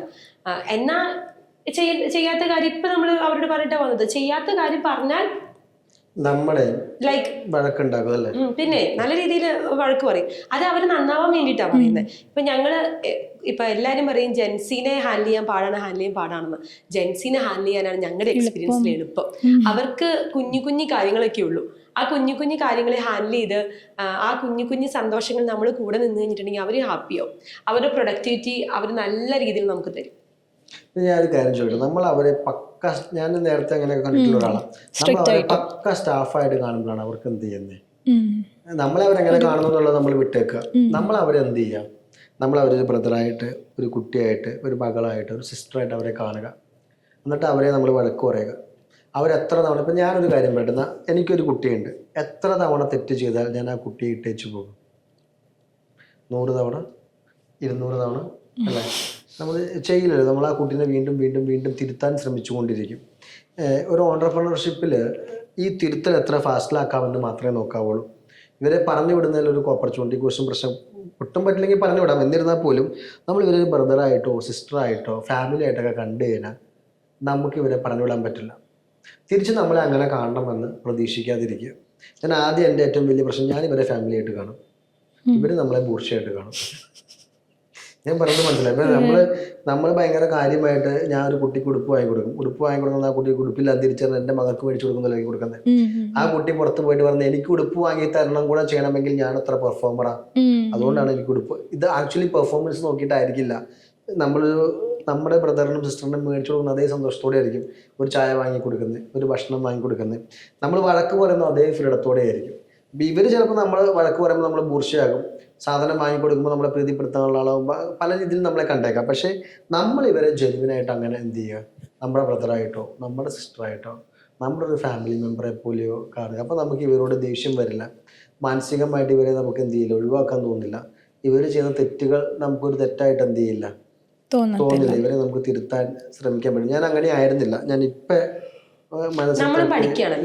നമ്മളാരും ഓൺട്രപ്രണർ ആയിട്ടോ ഒരു എക്സ്പീരിയൻസ് ഉള്ളവരല്ലല്ലോ. അല്ലെങ്കിൽ നമ്മൾ MBA ക്ലാസ് കഴിഞ്ഞ് സ്റ്റാഫിനെ എങ്ങനെ ഹാൻഡിൽ ചെയ്യണമെന്ന് പഠിച്ചിട്ട് വന്നവരല്ലല്ലോ. നമ്മൾ പഠിക്കുകയാണല്ലോ. പക്ഷെ ഇപ്പം നമ്മൾ അത് പഠിച്ചതിന് ശേഷം നമ്മുടെ ഓഫീസ് നല്ല രസമാണ്. ഇപ്പം നിങ്ങൾ സോഷ്യൽ മീഡിയയിലേക്ക് കാണുന്നുണ്ടാകും, നമ്മൾ പിള്ളേരുടെ കൂടെയുള്ള വീഡിയോസ് ആണെങ്കിലും നമ്മുടെ പിള്ളേരുടെ വീഡിയോസ് ആണെങ്കിലും അവർ ഹാപ്പിയാണ്, നമ്മൾ ഹാപ്പിയാണ്. ഞാൻ ഭയങ്കരമായിട്ട് ഒച്ചയെടുക്കും. ഞാൻ ഇങ്ങനെ പിള്ളേരുടെ അടുത്ത് പോയിട്ട് ഭയങ്കര ഇങ്ങനെ ഇവരെങ്ങനെ എന്നെ കളിയാക്കാൻ എന്നെ ഇമിറ്റേറ്റ് ചെയ്ത് കാണിക്കും. ഭയങ്കരമായിട്ട് എന്നെ ഇമിറ്റേറ്റ് ചെയ്ത് കാണിക്കും. ഞാൻ ഇങ്ങനെ എന്താടായി കാണിക്കുന്നതൊക്കെ ചോദിക്കും. അപ്പൊ രംഗു എന്നോട് പറഞ്ഞു നിൽക്കുന്ന കാര്യം ഈ പറഞ്ഞതുപോലെ തന്നെ, നിന്റെ ആങ്ങളെയാണത് ചെയ്തതെങ്കിൽ നീ ഇങ്ങനെ ഒച്ചയെടുക്കൂ, നീ നിന്റെ ആങ്ങളെയായിട്ട് കാണും, പ്രശ്നം തീർന്നില്ലേ? അല്ല, ഇപ്പൊ എനിക്കൊരു കാര്യത്തിലൊരു തിരിച്ചറിവുണ്ട്, തന്നേക്കുമായി വരുന്നു അല്ലേ? അതെ, അവർ ഞങ്ങളെ എങ്ങനെ കാണുന്നു എന്നുള്ളതല്ല, ഞാൻ എന്റെ ബ്രദേഴ്സായിട്ടാണ് കാണുന്നത്. നാളെ അവരെന്നെ ഇട്ടേച്ച് പോയി കഴിയുമ്പോൾ വിഷമാകും, എന്നെ കുറിച്ച് മോശം പറഞ്ഞാലും എനിക്ക് വിഷമാകും. പക്ഷെ അത് ഞാൻ എക്സ്പെക്ട് ചെയ്യുന്നു. അങ്ങനെ ഉണ്ടായാലും എനിക്ക് പ്രശ്നമില്ലാത്ത രീതിയിൽ എന്നെ മാറ്റാൻ ഞാൻ എന്ത് ചെയ്യുന്നു, റെഡി ആയിക്കൊണ്ടിരിക്കുന്നു. പക്ഷേ വിഷമാകും, ഓഫ് കോഴ്സ് വിഷമാകും. കാരണം നമ്മൾ അങ്ങനെയാണല്ലോ കൊണ്ടു നടക്കുന്നത്. എന്നിട്ട് എന്തെങ്കിലും ചെയ്താൽ നമുക്ക് വിഷമാകാതിരിക്കാൻ നമ്മൾ മനുഷ്യരൊന്നും അല്ല, മറ്റേ ഇമോഷൻസ് ഇല്ലാത്ത ആൾക്കാരൊന്നുമല്ലോ. പക്ഷെ അതിനെ കൂടെ ഹാൻഡിൽ ചെയ്യാനും പഠിച്ചുകൊണ്ടിരിക്കുന്നത്. ഒരു 90% പഠിച്ചു. അതുകൊണ്ടായിരിക്കാം മേ ബി അവർ നിൽക്കുന്നതും പോയി കഴിഞ്ഞാൽ തിരിച്ചു വരുന്നതും സ്നേഹത്തോടെ സംസാരിക്കുന്നത് അല്ലേ? അതെ. ഈ പേഴ്സണൽ ബ്രാൻഡിങ്, അതിനെ കുറിച്ചിട്ട് എന്താണ് പറയാനുള്ളത്? നമ്മൾ നേരത്തെ പറഞ്ഞ വഴിക്കും പറഞ്ഞിട്ടുണ്ടായിരുന്നു പേഴ്സണൽ ബ്രാൻഡിങ്ങിനെ കുറിച്ചിട്ട്. നമ്മൾ ഓൾറെഡി പറഞ്ഞതുപോലെ തന്നെ പണ്ട് ഇതിനെ ആൾക്കാർ നോക്കിക്കണ്ടത് ഈ പറഞ്ഞ പ്രാഞ്ചിയേട്ടൻ, എന്റെ തല എന്റെ ഫുൾ ഫിഗർ പറയുന്നത് ഭയങ്കര എന്തൊരു മോശമായ കാര്യം, അങ്ങനെ ചെയ്ത് കഴിഞ്ഞിട്ടുണ്ടെങ്കിൽ കൊള്ളത്തില്ല എന്നായിരുന്നു. കാലഘട്ടം പയ്യെ മാറുന്നതനുസരിച്ചിട്ട് പേഴ്സണൽ ബ്രാൻഡിങ് ചെയ്യുന്നത് ബ്രാൻഡിന്റെ ട്രസ്റ്റ് കൂടാനായിട്ട് ഭയങ്കര ഒരു ഏറ്റവും നല്ല, ഇപ്പൊ നമ്മൾ ബ്രാൻഡിന്റെ ട്രസ്റ്റ് ഉണ്ടാകാൻ നമ്മളൊരു 6 പോയിന്റ് എഴുതി വെക്കാന്ന് വിചാരിക്കാം. ആ 6 പോയിന്റിൽ ഇന്നത്തെ കാലഘട്ടത്തിൽ ഏറ്റവും ആദ്യത്തെ ഒരു പോയിന്റ് ആയിരിക്കും അതിന്റെ ഓണറുടെ ഫേസ് ഔട്ട് ചെയ്യുക, അല്ലെങ്കിൽ അതിന്റെ ഓണർ ആ ബ്രാൻഡ് തുടങ്ങുന്നതിന്റെ പുറകിലെ കഥകൾ നമ്മളോട് സമൂഹത്തോട് പറയുക, അദ്ദേഹത്തിന് എത്രത്തോളം അതിനോട് പാഷൻ ഉണ്ടെന്ന് നമ്മൾ മനസ്സിലാക്കുക, അദ്ദേഹം എത്ര കഷ്ടപ്പെട്ടാണ് വന്നതെന്ന് മനസ്സിലാക്കുക. അപ്പൊ പേഴ്സണൽ ബ്രാൻഡിങ്ങിൽ ഈ 6 ഘട്ടത്തിൽ ഏറ്റവും ആദ്യത്തെ ഘട്ടം ഈ പേഴ്സണൽ ബ്രാൻഡിങ് ആണ്. ഇന്ന് ഒരു ബ്രാൻഡ് ട്രസ്റ്റ് ഉണ്ടാക്കാൻ ഏറ്റവും നല്ല കാര്യവും പേഴ്സണൽ ബ്രാൻഡിങ് ആണ്. രണ്ടാമത്തെ ഒരു കാര്യം, ഇപ്പം എനിക്കൊരു ലോഗോ ഉണ്ട്. ഇപ്പം സംരംഭം ഒരു ലോഗോയാണ്. ഈ ലോഗോ വന്നിട്ട് മനുഷ്യരോട് എന്ത് പറയാന്ന്? അതെ, ഇത് അങ്ങോട്ടും ഇങ്ങോട്ടും ഉണ്ടാകുന്ന കമ്മ്യൂണിക്കേഷനാണ് എന്ത് ബ്രാൻഡിങ്ങിൻ്റെ ഏറ്റവും അടിസ്ഥാനപരമായ ഘടകം. അപ്പോൾ ആ ബ്രാൻഡിനെ കുറിച്ച്, അതിൻ്റെ കാര്യങ്ങളെക്കുറിച്ച്, അതിൻ്റെ വിഷനെ കുറിച്ച്, അതിൻ്റെ പിന്നിലെ കഥകളെക്കുറിച്ച് പറയാൻ ഒരു ബ്രാൻഡ് ഓണറേക്കാൾ മികച്ച വ്യക്തി ആരെങ്കിലും ഉണ്ടോ? ഇല്ല. അയാൾ തന്നെയാണ് ആ ബ്രാൻഡിൻ്റെ അംബാസഡർ. അപ്പോൾ അയാൾ പറയണം. ആ ലോഗോ വന്ന് നാട്ടുകാരോട് സംസാരിക്കുകയൊന്നുമില്ല. ചില ആൾക്കാർ പറയും എൻ്റെ വർക്ക് പറയും, ശരിയായിരിക്കും, വർക്ക് പറയും. ചില ആൾക്കാർ പറയും ഞാൻ മൗത്ത് ടു മൗത്ത് പബ്ലിസിറ്റിയിൽ വിശ്വസിക്കുന്നതാണ്, ഞാൻ ബ്രാൻഡിങ്ങിനൊന്നും ചെയ്യില്ല. ഇതൊക്കെ നല്ലതാണ്. നിങ്ങളുടെ വളർച്ച എങ്ങനെ വേണം എന്ന് തീരുമാനിക്കുന്നിടത്താണിത്. മൗത്ത് ടു മൗത്ത് പബ്ലിസിറ്റി അല്ല, പക്ഷെ ഭയങ്കര സമയം എടുക്കും വളർന്നു വരാൻ. ഞാൻ എന്നോട് പറഞ്ഞാൽ എന്നെ നിങ്ങളോട് പറഞ്ഞാൽ നിങ്ങൾ വേറെ ആൾ പറഞ്ഞ് പോകുമ്പോഴേക്കും ഡിജിറ്റൽ മാർക്കറ്റിങ്ങും ബ്രാൻഡ് പ്രൊമോഷനും ഒക്കെ ചെയ്യുന്നവൻ ഒരു 1000 പേരെ കണ്ടു കാണും, അവൻ എത്തിച്ചു കാണും. അപ്പം നമുക്ക് ഈ പറയുന്ന സാധനങ്ങളൊക്കെ നേരത്തെ നല്ലതായിരുന്നു. ഒരു 10 വർഷം മുമ്പ് മൗത്ത് ടു മൗത്ത് പബ്ലിസിറ്റി നല്ലതായിരുന്നു. പേഴ്സണൽ ബ്രാൻഡിൻ്റെ ലോഗോയിൽ ഒരു അംബാസഡറെ വെക്കുന്നത് നല്ലതായിരുന്നു. പക്ഷെ കാലഘട്ടം ഭയങ്കരമായിട്ട് മാറി. ഇവിടെ ബ്രാൻഡിൻ്റെ ഓണർ തന്നെ സംസാരിക്കുന്ന ബ്രാൻഡിനോടുള്ള വിശ്വാസ്യത ഷാരൂഖ് ഖാൻ ഒന്ന് സംസാരിച്ചാലും കിട്ടുമെന്ന് എനിക്ക് തോന്നുന്നില്ല. ആ ഒരു വിശ്വാസ്യത ക്രിയേറ്റ് ചെയ്യാൻ, ട്രസ്റ്റ് ക്രിയേറ്റ് ചെയ്യാൻ നല്ലതാണ്. 2, ഡിജിറ്റലിൽ ചെയ്യുന്ന സ്പെൻഡ് കുറയും. നമ്മൾ 10,000 രൂപ സ്പെൻഡ്, ഞാൻ ഉദാഹരണം പറയുകയെങ്കിൽ ഇപ്പം ഡിജിറ്റൽ മാർക്കറ്റിംഗ് ചെയ്യുന്ന ആൾക്കാർ ഇരിക്കാറുണ്ട്. നമ്മളൊരു 1000 രൂപ എടുക്കുന്നു. 1000 രൂപ എടുത്തിട്ട് ഒരു കണ്ടന്റ് ക്രിയേറ്റ് ചെയ്യുന്നു. ഒരു കണ്ടന്റ്, ഒരു വീഡിയോ കണ്ടന്റ്, അത് നമ്മൾ 1000 രൂപ എടുത്തിട്ട് എന്ത് ചെയ്യുന്നു? ഒരു മെറ്റ ക്യാമ്പയിൻ റൺ ചെയ്യുന്നു. അപ്പോൾ മെറ്റ പറയുന്നു ഈ 1000 രൂപയ്ക്ക് 20,000 ആൾക്കാരെ ഞാൻ വ്യൂ ചെയ്യിക്കും. മെറ്റയ്ക്ക് അത്രേ പറയാൻ പറ്റുള്ളൂ. പക്ഷേ ഇതിന് റിസൾട്ട് ഉണ്ടാകണമെങ്കിൽ ഈ കണ്ടന്റ് എന്താകണം? ട്രസ്റ്റ് വർത്തി കണ്ടന്റ് ആണെങ്കിലാണ് 20,000 പേര് കാണുമ്പോൾ 10 പേര് നമ്മളിലേക്ക് ലീഡ് വരുള്ളൂ. അപ്പം നമ്മൾ ഉണ്ടാക്കുന്ന കണ്ടന്റാണ് മെറ്റയ്ക്ക് കാണിക്കാനേ പറ്റുള്ളൂ. മെറ്റ എന്ത് ചെയ്യുന്നത്? മെറ്റ ഒരു മനോരമയോ മാതൃഭൂമിയോ പോലെ ഒരു ക്രിയേറ്റീവ് സ്പ്രെഡ് ചെയ്യുന്ന ഒരു സ്പേസ് മാത്രമാണ്. ഇവിടെ കൊടുക്കുന്ന കണ്ടന്റ് ആണ് എന്ത് ചെയ്യുന്നത്? ഇതിന് റിസൾട്ട് ഉണ്ടോ എന്ന് തീരുമാനിക്കുന്നത്. ആ കണ്ടന്റിൽ ഏറ്റവും കൂടുതൽ നമുക്ക് ക്യാമ്പയിൻ ചെയ്യാവുന്ന ഒരു കണ്ടന്റ് ഉണ്ട്. പലരും അത് ചെയ്യാറില്ല. ഡിജിറ്റൽ മാർക്കറ്റേഴ്സ് പൊതുവേ നേരെ ഒരു ആങ്കർ ഇരുത്തോണ്ട് ആങ്കർ പറയുന്ന ഒരു സാധനം ചെയ്യാറ്. അതിനപ്പുറത്തേക്ക് ഇതിന്റെ ഓണർ പറയുന്ന ഒരു കണ്ടന്റിൽ പ്രൊമോഷൻ നടത്തി നോക്കും. ആ ട്രസ്റ്റിലേക്ക് ജനങ്ങളെ ഒന്ന് വിളിച്ചു നോക്കും. അപ്പോൾ അവിടെ വലിയൊരു ചേഞ്ച് ഉണ്ടാകും. പലപ്പോഴും അത് നമുക്ക് സംഭവിക്കാറില്ല. അപ്പോൾ സ്പെൻഡ് ഭയങ്കരമായിട്ട് കുറയും. ആ കണ്ടന്റിന്റെ വാല്യൂ കൂടും, സ്പെൻഡ് കൂടും, അതിന്മേൽ നടക്കുന്ന ഒരു ഇൻട്രാക്ഷൻസ് ഭയങ്കരമായിട്ട് കൂടും. ടെക്നിക്കലി അത് പ്രൂവൺ ആണ്. എവിടെ നോക്കിയാലും നിങ്ങൾക്ക് ഈ ഒരു വ്യത്യാസം മനസ്സിലാക്കാൻ സാധിക്കും. നമ്മൾ ഒരു സ്റ്റോറി ടെല് ചെയ്യാനുള്ള കഴിവുള്ളവരാകുക. ഒരു ബ്രാൻഡ് ഇന്ന് മുന്നോട്ട് പോകണമെങ്കിൽ ഒരു ബ്രാൻഡ് ഓണർ നല്ല സ്റ്റോറി ടെല്ലർ ആകണം. ആകാൻ മടിയുള്ള ആളുടെ ഗ്രോത്ത് മറ്റു ബ്രാൻഡുകളെക്കാൾ പിന്നിലായിരിക്കും. ഇത് ഞാൻ പറഞ്ഞത് B2Cയിലാണ്. ഇനി B2Bയിലുണ്ട്. ഇതൊന്നും വേണ്ടാത്ത ആൾക്കാരുണ്ട്. അത് നിങ്ങളെന്ന് പറഞ്ഞേക്കട്ടെ. ഇപ്പം ഞാൻ പറയാം, എൻ്റെ കമ്പനിക്ക് എഴുത്താനെന്ന് കരുതുക, ഫാൻ കൊടുക്കുന്ന കമ്പനിയാണെന്ന് കരുതുക. എനിക്ക് 4000 ഫാനിൻ്റെ ഓർഡർ ഉണ്ട്. ഞാൻ അന്നേരം വെച്ചിട്ട് എനിക്കൊരു 4000 ഫാൻ ഉണ്ടാക്കി തരണം. അന്നെ അവിടെ അന്നയുടെ കഥയും പറയണ്ട, അന്നയുടെ ഇരുമ്പിനെ കുറിച്ചും പറയണ്ട, ഒന്നും പറയണ്ട. അന്നയ്ക്ക് എപ്പോഴും 4000 ഓർഡർ ഞാൻ തരും. അന്നെ അതെനിക്ക് 4000 ആയിട്ട് തിരിച്ചു തരിക എന്നുള്ള ഉത്തരവാദിത്തം മാത്രമേ ഉള്ളൂ. ഇവിടെ ബ്രാൻഡിങ് വേണ്ട, ഇവിടെ ഡിജിറ്റൽ മാർക്കറ്റിംഗ് വേണ്ട, ഇവിടെ പേഴ്സണൽ ബ്രാൻഡ് വേണ്ട, ഇവിടെ കമ്പനിയുടെ ഗുണം വേണ്ട, ക്വാളിറ്റി വേണ്ട, ഒന്നും ചിന്തിക്കേണ്ട. അവർ പറയുന്ന പാരാമീറ്റേഴ്സ് പാലിക്കുക, നേരെ അടിച്ചു കൊടുക്കുക. 4000 ഇപ്പോൾ ഫിഷ് എക്സ്പോർട്ട് ചെയ്യുന്നൊരു ബ്രാൻഡ്, അവർക്ക് അവർ പറയുന്ന പാരാമീറ്ററിൽ ഇത്ര ഫിഷ് കൊടുക്കുക. അതിൽ അവർക്ക് എന്തിനാ ബ്രാൻഡ്? അവിടെ ചെല്ലുമ്പോൾ ഒരു ലേബലിങ്ങിന് ഒരു ബ്രാൻഡ് ആവശ്യമാണ്. അത് പക്കാ B2B ബിസിനസ്സിൽ ഇതില്ലെങ്കിലും വിഷയമല്ല. പക്ഷെ B2C ചെയ്യുന്നവരാണെങ്കിൽ എന്ത് വേണം? ഈ സാധനം വേണം. B2B തന്നെ ഒരു കാര്യം കൂടെ പറയട്ടെ. B2Bയിൽ തന്നെ അവർക്കൊരു വാല്യൂ, ഒരു കമ്പനിക്കൊരു വാല്യുവേഷൻ കൊടുക്കണമെന്ന് കരുതുക. അവിടെ ഇതിനൊരു വാല്യൂ വരും. ഇതാണ് B2Bയിൽ ഉണ്ടാകുന്ന ആകെ ഒരു ചേഞ്ച്. വേറെ എന്തെങ്കിലും ഉണ്ടതല്ലേ? അല്ല, ഇപ്പം നമ്മളിപ്പോൾ കാണുന്ന അനുസരിച്ചിട്ട് ഇപ്പം ഞങ്ങളൊരു എക്സാമ്പിൾ പറയുന്നത് ഇപ്പം അജ്മി പുട്ടുപൊടി എല്ലാ മലയാളികൾക്ക് എല്ലാവർക്കും അറിയാവുന്ന ഒരു ബ്രാൻഡാണ്. ആ ബ്രാൻഡ് അംബാസിഡർ ആരെന്നറിയോ? ഭാവനയാണ്. ഓക്കെ, പക്ഷെ ആ ബ്രാൻഡ് സ്റ്റോറി ചോദിച്ചു കഴിഞ്ഞാൽ എല്ലാവർക്കും അറിയാൻ പറ്റും. ഒരു വാപ്പച്ചി ഉമ്മച്ചിയും കൂടെ ഒരുമിച്ച് ഈരാറ്റുപേട്ടയിൽ നിന്നാണ് അവരുടെ തുടക്കം. ആ ഈരാറ്റുപേട്ടയിൽ നിന്ന് തുടങ്ങി അവർ പലചരക്ക് കടയിൽ പുട്ടുപൊടിയും അരിപ്പൊടിയും വീട്ടിലുണ്ടാക്കി പൊടിച്ചു തുടങ്ങിയ ഒരു ബ്രാൻഡ് ഇന്ന് ഇത്ര കോടി ടേൺ ഓവറിലേക്ക് എത്തിയെന്ന് അവർ തന്നെ വന്നിരുന്ന അവരുടെ കഥ പറയാണ്. തുടക്കത്തിൽ ആ ഉമ്മച്ചിയും വാപ്പച്ചിയും മാത്രമായിരുന്നു, പിന്നീട് അവരുടെ 3 ആൺമക്കളുടെ അതിനകത്തേക്ക് ജോയിൻ ചെയ്തു. അപ്പം അവരുടെ പേര് പോലും എല്ലാവർക്കും അറിയാം. ഇപ്പോൾ ഫൈസൽ, അഫ്സൽ, റാഷിദ്, ഇവരെ ഇന്ന് മലയാളികൾക്ക് എല്ലാവർക്കും അറിയാം. അത് അവരുടെ കഥ പറയാൻ തയ്യാറായതുകൊണ്ടാണ്. ഒരു ബ്രാൻഡ് അംബാസിഡറെ മാത്രം ഇരുത്തി ഇപ്പോൾ ഭാവന വന്നിട്ട് അജ്മി പുട്ടുപൊടി കൊണ്ട് പുട്ടുണ്ടാക്കി കഴിക്കുമെന്ന് പറഞ്ഞതിനേക്കാൾ ഉപരി ഇവരിതിനകത്ത് കൊണ്ടുവരുന്ന പ്രൊഡക്റ്റിനെ കുറിച്ച്, ഇവരുടെ റോ മെറ്റീരിയലിന്റെ ചൂസിനെ കുറിച്ച്, ഇവരതിനകത്തേക്ക് ഇറക്കിയേക്കുന്ന ഇപ്പം റീസെന്റ് അവരൊരു ആട്ട കമ്പനി വന്നു. ആ ആട്ട കമ്പനിയിൽ എനിക്ക് തോന്നുന്നു ഇന്ത്യയിൽ തന്നെ ഏറ്റവും നല്ലൊരു പ്ലാന്റ് ആണ് അവരുടെ. ബുള്ളർ എന്ന് പറയുന്ന വലിയൊരു ബ്രാൻഡിന്റെ പ്രൊഡക്റ്റ് അത്രയും ഇൻവെസ്റ്റ്മെന്റിൽ അവരവിടെ ചെയ്തിരിക്കുകയാണ്. അപ്പൊ ഇതൊക്കെ അവർ തന്നെ ഇപ്പൊ അഫ്സലിക്കാണെങ്കിലും റാഷിക്കാണെങ്കിലും ഫൈസലിക്കാണെങ്കിലും ഇവർ തന്നെ വന്ന് പറയാണ് അവരുടെ കുടുംബത്തിനൊരു കൂട്ടായ്മ, അല്ലെങ്കിൽ ആ വാപ്പച്ചിയും ഉമ്മച്ചിയും ആ 3 ആൺമക്കളെ എങ്ങനെ ചേർത്ത് പിടിച്ചു. അപ്പൊ അവിടെ ഒരു ബ്രാൻഡ് അംബാസിഡറിനൊപ്പം തന്നെ എന്ത് ചെയ്യാണ്, ഇവരുടെ ഒരു ബ്രാൻഡ് സ്റ്റോറി കൂടെ ഡെവലപ്പായി വരികയാണ്. അത് ആളുകൾക്കുള്ളിൽ എന്താകുന്നു, ഒരു ട്രസ്റ്റ് ക്രിയേറ്റ് ചെയ്യുന്നു. അജ്മി എന്ന് പറയുന്ന ബ്രാൻഡിൽ നിന്ന് ഇറങ്ങുന്ന പ്രൊഡക്റ്റുകളെല്ലാം തന്നെ നല്ലതായിരിക്കും എന്നുള്ളൊരു വിശ്വാസം. അജ്മി എന്ന് വെച്ചാൽ വേറൊന്നുമല്ല, ഒരു ബാപ്പയും മക്കളും അങ്ങോട്ടും ഇങ്ങോട്ടും വിട്ടുകൊടുക്കാതെ നടത്തിയ കച്ചവടത്തിന്റെ കഥ കൂടിയാണെന്ന് അല്ലെ? അങ്ങോട്ടും ഇങ്ങോട്ടും ഒരു സ്നേഹം കൊണ്ട് ഉണ്ടാക്കിയ ഒരു പുട്ടുപൊടിയാണെന്നും കൂടെ മനസ്സിലാക്കുന്നത് കൊണ്ടാണ് ബ്രാൻഡ് മലയാളികളുടെ പ്രിയ ബ്രാൻഡ്. പേഴ്സണൽ ബ്രാൻഡിങ്ങിന് ഒരു ബ്രാൻഡിങ്ങിൽ അത്രത്തോളം പ്രസക്തിയുണ്ട് ഒരു ബ്രാൻഡിന്റെ വളർച്ചയിൽ. ഇപ്പം നമ്മുടെ പ്രോഗ്രാം കണ്ടുകൊണ്ടിരിക്കുന്ന ഒരുപാട് ഓൺടർപ്രണേഴ്സ് ആവാൻ ആഗ്രഹിക്കുന്ന ഒരുപാട് ആൾക്കാരുണ്ടാവും. അപ്പം അവരുടെയൊക്കെ ഒരു റോൾ മോഡൽസ് പറഞ്ഞ വഴിക്കുക, നിങ്ങളുടെ രണ്ടുപേരുടെ റോൾ മോഡൽസ് ആരാണ്? ആരെ നോക്കിയാണ് ഇങ്ങനെ മുന്നോട്ട് പോയിക്കൊണ്ടിരിക്കുന്നത്? എനിക്ക് എൻ്റെ അച്ഛനായിരിക്കും കച്ചവടത്തില്. കാരണം എൻ്റെ അച്ഛൻ പഴയ എന്താ പറയുക ഈ വഴിയോര കച്ചവടങ്ങളൊക്കെ ചെയ്തിട്ടുള്ള ഒരാളാണ്. നമ്മൾ കേട്ടിട്ടുണ്ട് അത് ഭയങ്കര ടഫായിട്ടുള്ളൊരു കച്ചവടം. ഇപ്പം നമുക്ക് അതിൻ്റെ ആവശ്യമില്ല. ഇപ്പോൾ ഡിജിറ്റൽ മാർക്കറ്റിംഗ് ഒക്കെ ഉണ്ട്. വലിയൊരു ക്രൗഡിനെ കൂട്ടുന്നത് ഭയങ്കര രസമുള്ള പറഞ്ഞ് കേട്ടിട്ടുണ്ട്. ഞാൻ ഒരു തവണയൊക്കെ കണ്ടിട്ടുള്ളൂ. അതായത് ഒരു ക്രൗഡിനെ കൂട്ടുന്നു. ഈ എണ്ണ ഉപയോഗിച്ചിട്ടുണ്ടെങ്കിൽ സകലവിധ അസുഖങ്ങളും മാറും എന്നൊക്കെ പറഞ്ഞ് നമ്മൾ കാണാറുണ്ട്. കഴിക്കും മറ്റേ സത്യമേഖലയിലൊക്കെ പറഞ്ഞ മമ്മദ് ഖാൻ എന്നൊക്കെ പറഞ്ഞാൽ ഭയങ്കരമായിട്ടൊരു ക്രൗഡിന്റെ മാജിക്കും ഇതൊക്കെ കാണിച്ചിട്ട് ഒരു ക്രൗഡിനെ ചുറ്റും കൂട്ടുന്നു. അച്ഛനൊക്കെ പറയുന്ന ഭാഷയിൽ പറഞ്ഞാൽ ഒരു പെട്രോമാക്സ് ലൈറ്റിന്റെ വെട്ടം അപ്പുറത്തെത്താത്ത വണ്ണം ആൾ കൂടും. ഒരു മൈതാനം നിറയെ ആൾ കൂടും.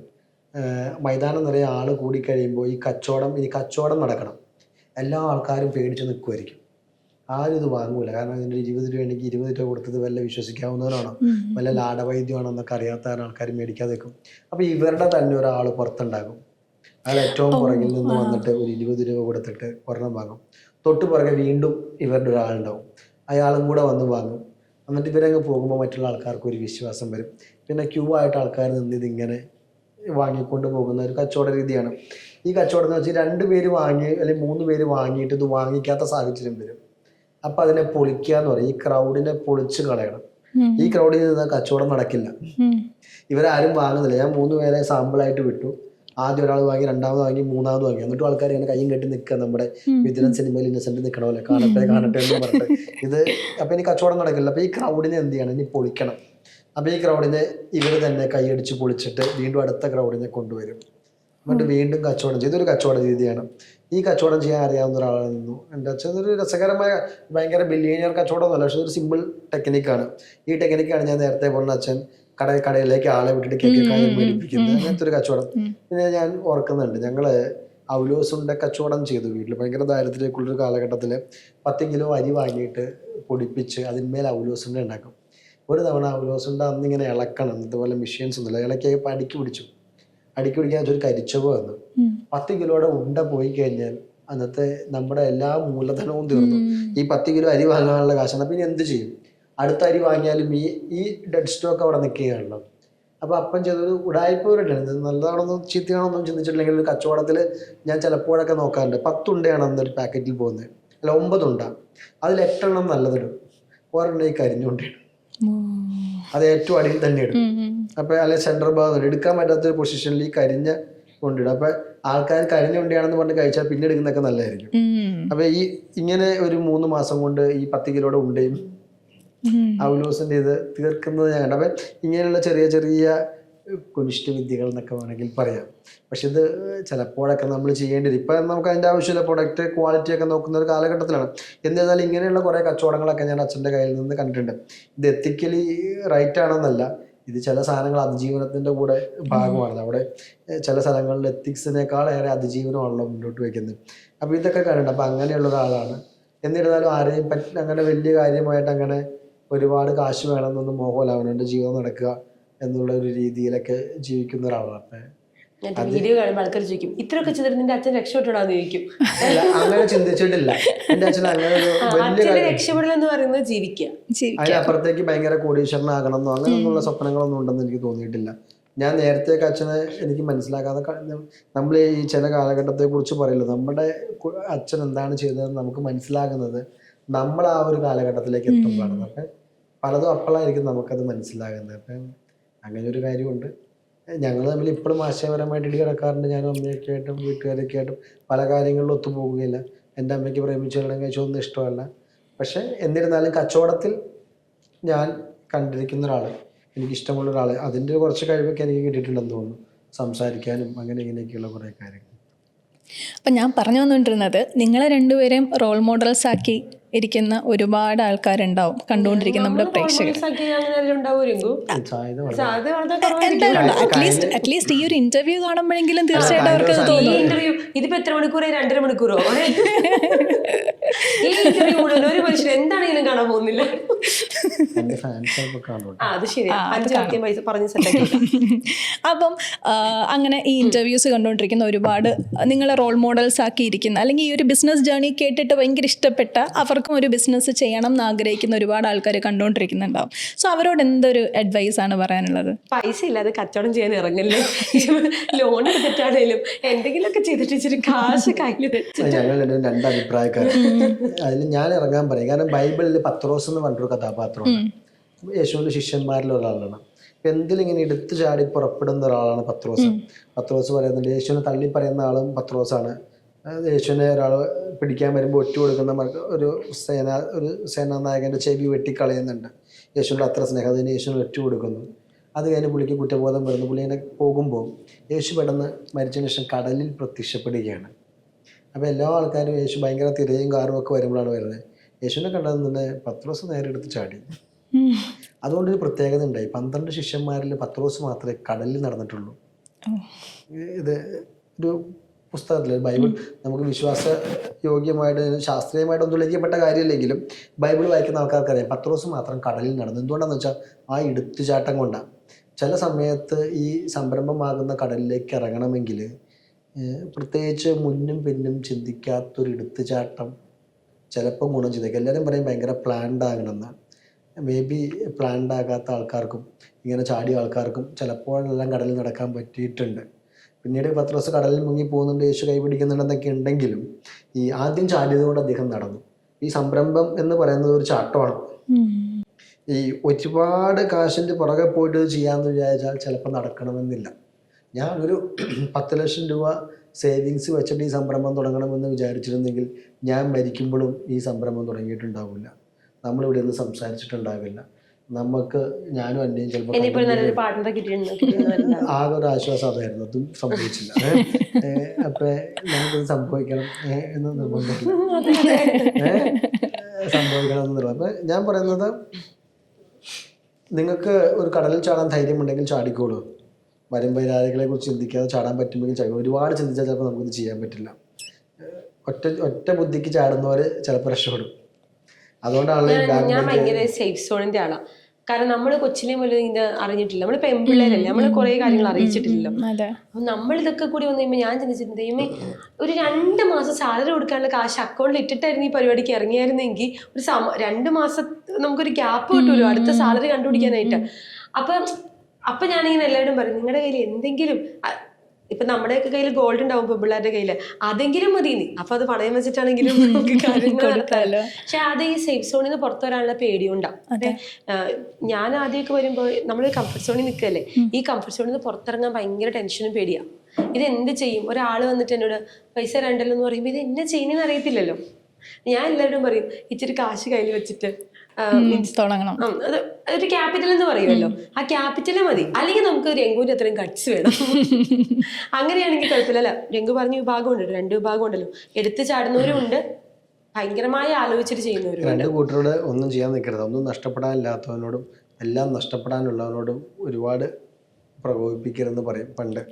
കാരണം ഒന്നും നഷ്ടപ്പെടാനില്ലാത്തവനോട് ഒന്നും നഷ്ടപ്പെടാനില്ല, എല്ലാം നഷ്ടപ്പെടാനുള്ളവരാണെങ്കിൽ അത് സംരക്ഷിക്കാൻ വേണ്ടി പരമാവധി ചെയ്യും എന്നാണ് പറയുന്നത്. അന്നെ കുറേയൊക്കെ സംരക്ഷിക്കാനുള്ള ഒരാളും ഞാനൊന്നും നഷ്ടപ്പെടാനില്ലാത്ത ആളാണ്. ഇപ്പം ചിലപ്പോൾ മേ ബി അതായിരിക്കാം ആ ഒരു വിഷയത്തിൽ. ആ ഒരു വിഷയത്തിൽ മാത്രം ഞങ്ങൾക്ക് 2 അഭിപ്രായമാണ്. ഞാൻ എപ്പോഴും പറയും കുറച്ച് ഫണ്ട് അക്കൗണ്ടിൽ വെച്ചിട്ട് വേണമായിരുന്നു ഇറങ്ങാൻ. ഇപ്പോഴും ഞാൻ പറയും റിഗ്രറ്റ് ആണെന്ന്. അപ്പം ഇതേപോലെ തന്നെ നമ്മുടെ സ്പാർക്ക് സ്റ്റോറീസിൻ്റെ ഒരുപാട് പ്രേക്ഷകർ ഇത് കാണുന്നുണ്ടാവും. അപ്പോൾ ഇത്രയും കാലം നിങ്ങൾ റിസീവ് ചെയ്തതിനും അതിനെന്താ നന്ദി പറയാനുള്ളത് അവരോട്? ഭയങ്കര അധികം സന്തോഷമുണ്ട്. കാരണം ഒരിക്കൽ ഗൂഗിളിൽ നിന്നൊരു കോള് വന്നു, യൂട്യൂബിൽ നിന്ന്, ഒരു മലയാളി. അപ്പോൾ നമ്മളോട് ഒരു ക്ലാസ് അറ്റൻഡ് ചെയ്യാനൊക്കെ പറഞ്ഞു. ക്ലാസ്സൊക്കെ അറ്റൻഡ് ചെയ്തതിന് ശേഷം ഞങ്ങൾക്കൊരു മെയിൽ വന്നു.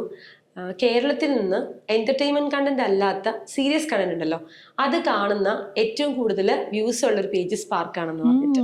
അത് ഞങ്ങൾക്ക് ഭയങ്കര ഇൻസ്പിറേഷൻ ആയിരുന്നു. അപ്പോൾ അത് ഈ പറയുന്ന ആളുകൾ കാണുക, ഇവർക്ക് ഒരാളുടെ കഥനകഥ അല്ലെങ്കിൽ പറഞ്ഞ പോലെ ഒരാൾ സീറോയിലും തുടങ്ങുന്നു, ഹീറോയിൽ എത്തുന്നു. ഇത് കേട്ട് കഴിഞ്ഞിട്ടുണ്ടെങ്കിൽ റിലേറ്റ് ചെയ്യാൻ പറ്റുന്ന ആൾക്കാർക്ക് ഇത് റിലേറ്റ് ചെയ്യാൻ പറ്റും. കുറേ പേര് ഇത് പ്രചോദനമായിട്ട് മുന്നോട്ട് പോകും. അപ്പം അത് അവർ കാണുന്നു, ഷെയർ ചെയ്യുന്നു. അല്ലെങ്കിൽ ഇപ്പം ഞാൻ കണ്ട എൻ്റെ കൂട്ടുകാരനെ അയച്ചു കൊടുക്കുന്നു, എടാ നമ്മളും പണ്ട് ഇരുന്ന സിറ്റുവേഷനിലാണ് അവൻ ഇരിക്കുന്നതെന്നൊക്കെ പറയുന്ന, അങ്ങനെ ആയിരിക്കും ഇത് ഷെയർ ചെയ്യപ്പെടുന്നത്. പ്രേക്ഷകരോട് സന്തോഷവും നന്ദിയും മാത്രമേ ഉള്ളൂ. കാരണം നമ്മൾ ഈ യൂട്യൂബിൽ നിന്ന് കിട്ടുന്ന ഇൻകത്തെക്കുറിച്ചൊക്കെ ചിന്തിച്ചിട്ടുണ്ട് മുന്നേ.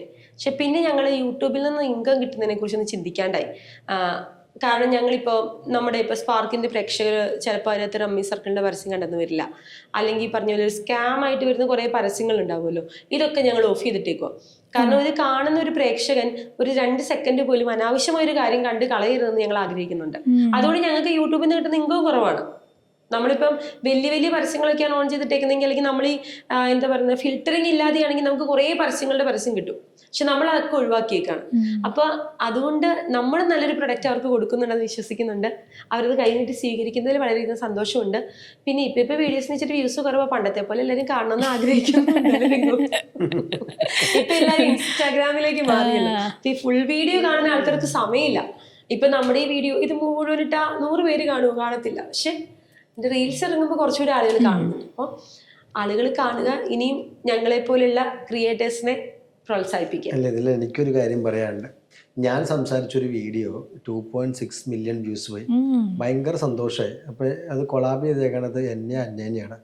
സംസാരിച്ചത് ഞാനാണെങ്കിൽ ഈ കാണുന്ന ആൾക്കാർ ഫോളോ ചെയ്ത അന്യനെയാണ്. പൊതുവെ അങ്ങനെയുള്ള ആൾക്കാർ എന്നെയും കൂടെ ഒന്ന് ഫോളോ ചെയ്യുക എന്നുള്ളതാണ്. ഫോളോവേഴ്സ് അതെന്ത് മാജിക് ആണെന്ന് എനിക്ക് മനസ്സിലാവും. ഒരു ദിവസം ഈ വീഡിയോ ഭയങ്കര ഹിറ്റായി. അപ്പം രംഗുവിന്റെ ഒരു വീഡിയോ നമ്മുടെ നമ്മുടെ ഒരു ഫ്രണ്ട് സുബിൻ എന്ന പയ്യനെടുത്ത പോഡ്കാസ്റ്റ് ആണ്. അത് പിന്നീട് എപ്പോഴും അത് കട്ട് ചെയ്തിട്ടപ്പോൾ അതിന് മില്യൺ വ്യൂസ് വന്നു. എനിക്ക് 2.6 മില്യൺ എങ്ങാണ്ട് വ്യൂസ് വന്നു. വീഡിയോ ഇങ്ങനെ എല്ലാ മണിക്കൂറിലും ഇങ്ങനെ കൂടുകയുള്ളൂ. പിറ്റേ ദിവസം ഞങ്ങൾക്ക് ട്രിവാൻഡ്രം വരെ വരേണ്ട ആവശ്യം. ഞാൻ രാവിലെ നോക്കിയപ്പോ ഈ ഇന്റർവ്യൂവിൽ ഇട്ടേക്കുന്ന സെയിം ഷർട്ടൊക്കെ ഇട്ട് ഒരാൾ വന്നേക്കാണ്.